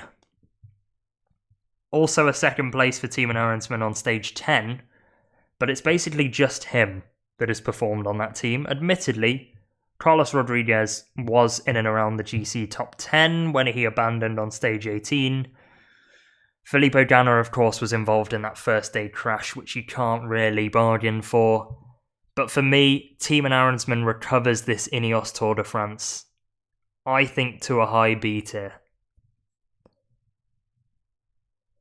Intermarché Wanty, they're going to be really disappointed with this Tour de France, I am afraid. Biniam Girmay came in with a whole sprinters team around him, and of course, after taking those 4 stages in last year's tour, he would have been coming in with very high hopes and very high expectations, perhaps, from a lot of people of his performance, and they put all of their eggs in that basket, put a whole team around him: Vincent Mansdijk, Zimmermann, Ruch, Rex, Page, Briat and Barret. And in all honesty, Intermarché Wanty did not really deliver for me. They looked destined for the low tiers, and they've not really been involved in the breakaways either, because they have been in and around Girmay, who has taken 2nd in the points classification, but as a best stage result of 2nd on day 1, and then a 2nd best stage result of 2 6th places. It's not what Intermarché were hoping for, and in all honesty, it's looking like a D. Oh, you could argue it's a D tier Tour de France from Intermarché Wanty. I will be rejigging these, but I think it sits somewhere between C and D right now. I'm going to go D for now, and then we'll move them up if we feel it's harsh. Israel Premier Tech. They have had another bad Tour de France in their books. Would have been expecting better from a lot of their riders, I think. Pascal Ackermann didn't deliver in the sprints. Jake Stewart was handed the keys late on, but it was a little too late. Ackermann did get a 4th place on stage 8, which I think is about where expectations would have me put him, going for top 5s in sprint stages. But in the end, none of their other riders really pulled through. Jake Stewart had the chance yesterday to resurrect their Tour de France with a stage win, but in the end let the wheel of Caden Groves go, as did Frank van den Broek, and Stewart had to settle for 6th. Chris Nylands, taking him into the Tour de France after an injury, was bold, and his 15th place on stage 1, I thought he was back, but bit of a harsh decision to throw him in at the deep end after his injury. And Michael Woods didn't deliver from the breakaways either, the 38-year-old from Canada. So in my eyes, you could argue this is borderline worse than Intermarché, but I think it's ever so slightly better because they've been trying to get in the breakaways. So I'm going to go low C for Israel Premier Tech. Little Trek, Jonathan Milan. The whole team was built around him, especially once Matthias Skjelmose stepped off the bike after crashing into a road sign on his own on stage 14. At that point, he was 19th on the general classification. So, I mean, he's not really performed in the general classification this year, has Matthias Skjelmose. Best result of 9th at this Tour de France on stage 4, but has been in and around in the first week, at least, but couldn't pull it through. So Matthias Skjelmose brings them down ever so slightly. Jonathan Milan came into this as one of the 2 best sprinters at the race, and the 2 sprinters that you'd think would share out the sprint stages, and indeed they did. Stage 8 and stage 17 went to Milan. Stage 9 and stage 3 were second place finishers for the Italian. But the green jersey goes to Little Trek, and for that, I think it's a low A tier Tour de France for Little Trek. I'd have liked to have seen Tom Stroins be freed a bit more, and Quinn Simmons has shown himself very much in the breakaways. But I'd have liked to have seen them have a little bit more of a say in where the team went, and a little bit more freedom to do what they want to do, which is go in the breakaways on those transition stages, which is why they're an A tier. Lotto. It's not a good tour for them. Arnaud Delis has not really pulled through. Did have a good stage today, admittedly, but without Jasper de Boist, this team is absolutely nothing. I've got to be honest with you. Jenno Boertmers came into this Tour de France with high expectations. For me, following his Baloise Belgium tour, and Van Aert was just ill for this whole Tour de France, so it's kind of hard to rate him. I expected better from the rest of their team. Van Moor, Grignard wasn't really given any freedom, neither was Sepulveda. Arnaud Delis, though, 23 years of age, couple of top 10s at this Tour de France, 3rd place finish on stage 9, 4th on stage 11 and stage 17. It's not too bad, but if you're not winning these sprints, then, or top 3 in them for that matter, then it is worrying. So for me, Lotto are probably slightly above Israel in terms of performance, because Pascal Ackermann was worse for me than Arnaud Delis, so I think I'm going to put them low C tier. Movistar, still without a stage win at this Tour de France, which means their last stage win remains Nairo Quintana back in 2019. And ahead of a home Grand Depart, they're going to need a stage win more than ever. So they are going to be a thoroughly exciting team to watch in 2026, because they're going to have to bring the big guns. And I thought they brought the big guns this year. Enric Mas had a fantastic first week at this tour, and was right in the thick of things after 4 stages. The time trial sent him down to 13th overall, and from that point onwards he just couldn't find his footing. 7th on the Mont Ventoux stage from the breakaway, but he should be expecting better than that, really. And I'm sure he'll perform in the Vuelta, because that's where he operates best. So I am going to stick these guys in, you could argue, D tier. I'm going to have a look at the rest of their team, though. Will Barth has been in breakaways, and has been in breakaways that have gone all the way, most notably on stage 6, where he finished 6th. Ida Rubio was in the Ben O'Connor move on Col de la Loze and took 5th place there. So they're spreading out the results across the team. Gregor Mulberger has been alright across this Tour de France as well. I think he's been one of their best riders on the team this year. Castrillo too has had an okay tour, but unremarkable to say the least. And Garcia Cortina has not really been involved in too many sprint stages. Best result of 12th So, yeah, this is a poor Tour de France from Movistar, who are dangerously close to D tier, I think.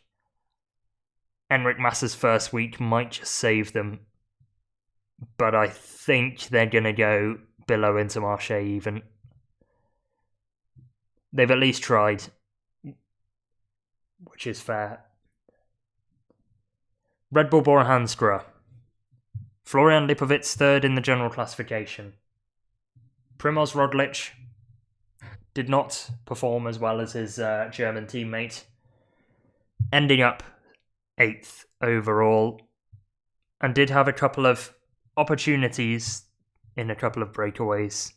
Best result of 3rd in the time trial, where they really did perform, and that was a real positive sign for the Red Bull Bora Hansgrohe team.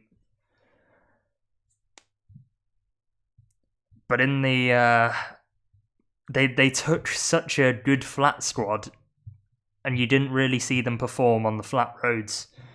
Jordi Meus was their sprinter of choice and took a 2nd place on the final sprint stage, but other than that, he wasn't really close at all to the stage wins.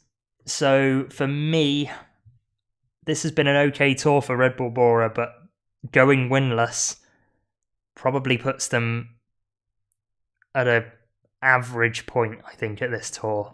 Low beta, because it was Lipovic having a good performance for them and not Roglic, but I'd have fully expected Roglic to walk away from this tour with a 3rd place.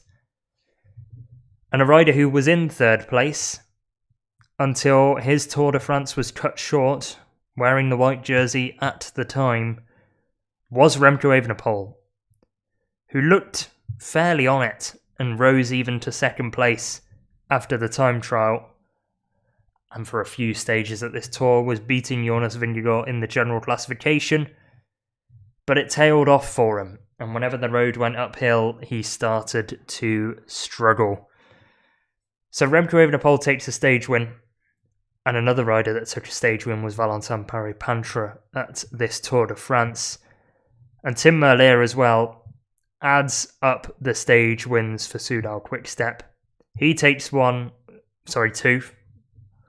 I forgot his win on the 9th stage, as well as 3rd stage.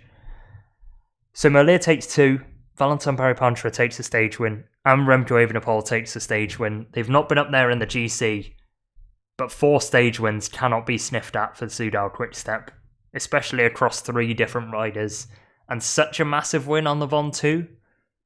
This is absolutely stinking of high A tier for Soudal Quickstep. Fair play to their tour.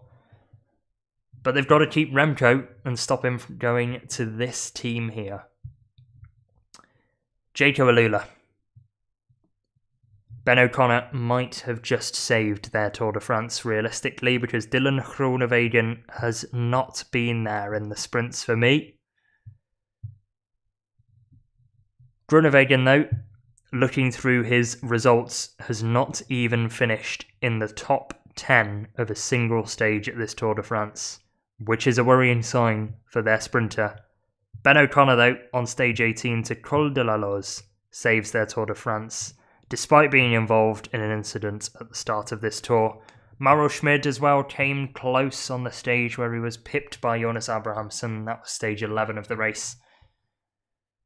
So I think Jaco can hold their heads high and say they've given it a go in the mountains, but in the sprints they really need to improve. In my eyes then, they go ahead of Red Bull Bora, probably ahead of Decathlon. They've got to be annoyed that their 10th place on GC has gone to Jordan Jegat. But Jaco Alula for me has beat it. It feels really harsh putting Ineos there now with the teams that they're with, but they're not quite on the A-tier teams level, I think.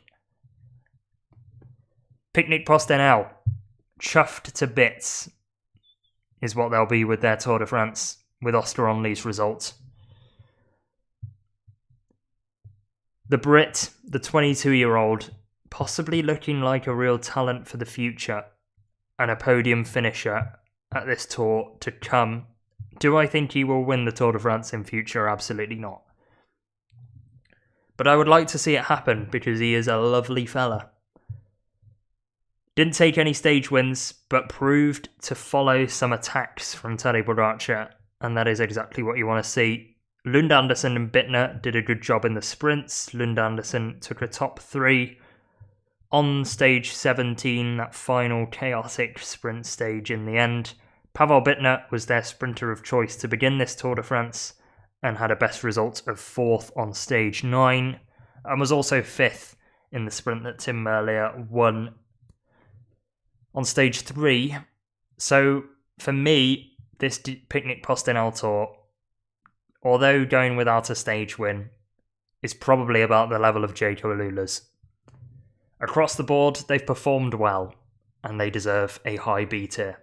Total Energy did not get a stage win like they did with Anthony Turgis at the last Tour de France, but Turgis himself has been riding his way subtly into contention, let's say, in the points classification.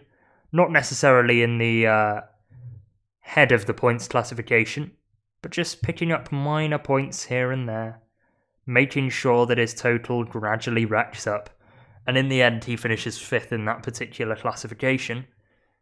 So it's a good result from Turgis in that regard. Jordan Gilliatt, however, top 10 finish for him. I'd argue that this is a high B tier, just below Ineos Grenadiers, somewhere between them and Picnic Postinel for Total Energy, who have known their place and have put Gachinard and Versailles, etc. in moves. Cofidis actually did have the polka dot jersey for a bit with Thomas, so they're still bottom despite that. It's a close fight between them and Groupama FDJ. I actually might put Groupama FDJ bottom, to be honest with you. Thinking about it.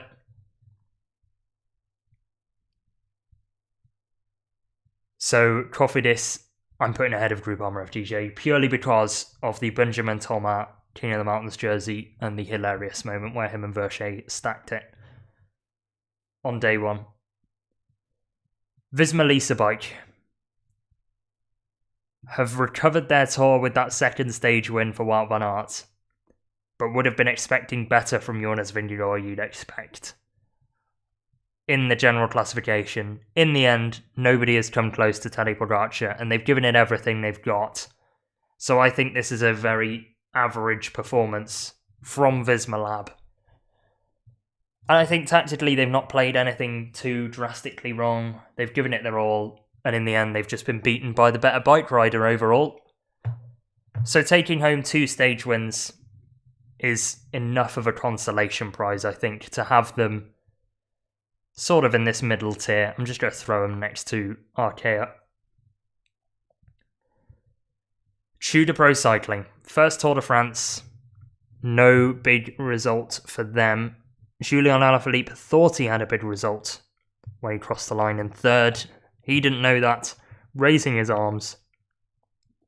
And that is one of the many learnings that they'll take from this Tour de France, to perhaps invest in better radios for the team. Alaphilippe's given it a go on the final stage, give us a bit of drama, but I think they'd have been expecting... they wouldn't have been expecting a little more from him. I think he's finished well on multiple stages, but I wouldn't be surprised if they're paying him a lot. But Alaphilippe, 5th on stage 2. I was a believer at that point. And then 3rd, of course, on that infamous stage 15 where he celebrated too early. And then followed that up with a top 10 finish on Mont Ventoux. So you cannot complain with this Julian Alaphilippe performance. Michael Storer, they perhaps would have been expecting more from. Had a good Giro d'Italia, had an especially good Tour of the Alps, and took a stage win at Paris-Nice, but couldn't really transfer that form over to the Tour de France. Got mugged by Quinn Simmons on stage 6 in the sprint to the line for 2nd, and couldn't catch Ben Healy at all. And then, once again, beaten by Ben Healy on stage 10. But I expected him to show himself better in the larger mountain stages, especially with how many breakaways Tadej Pogacar let go in the later part of this tour. Marius Meyerhofer was not freed. Matteo Trentin was, and took 6th place today, as well as 5th place on stage 1. So was involved in a couple of breakaways, Mark Hirschi, I expect much better from this Tour de France. So he's had a bad performance, and Alberto Dainese as well. I expected to do better in the sprints, at least claim a top 5 for the team. So Tudor Pro Cycling for me are a high C tier, should I say. UAE Team Emirates XRG. If you go with the idea of winning the Tour de France, and you win the Tour de France, and you get stages, not only with your Tour de France winner and your just world dominator Tadej Pogacar, 4 of them to be exact, but 1 from Tim Wellens as well.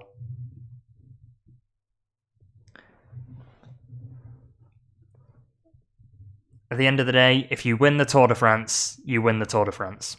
And that's why I'm putting UAE Team Emirates S tier right now.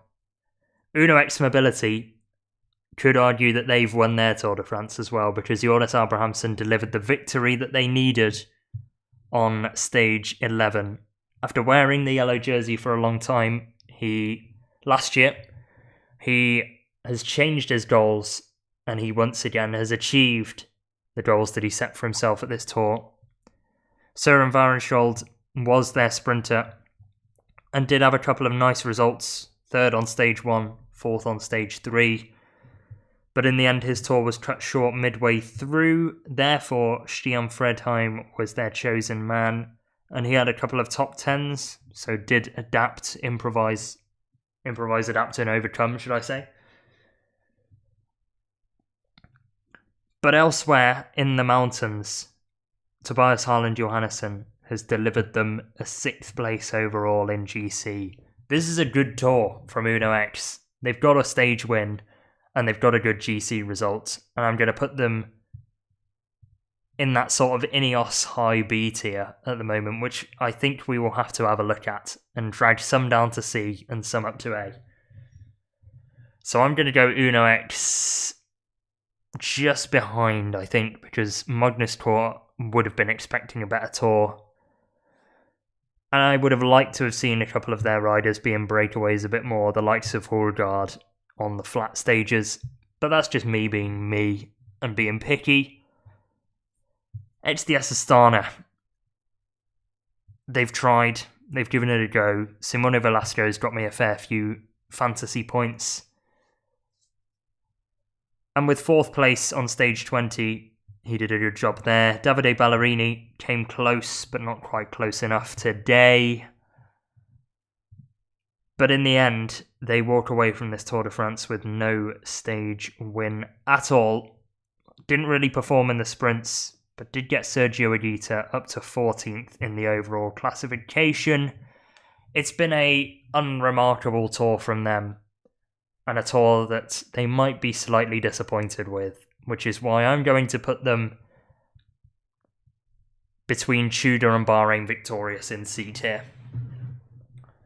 Ballerini gave it a try, and they've put riders in breakaways when necessary. It feels harsh to move Red Bull Board down a tier, so I'm going to make B tier 2. That's not the way you do it. Add a row below. This is going to be the new C tier. This is going to be the new D tier. And this is going to be must improve ASAP.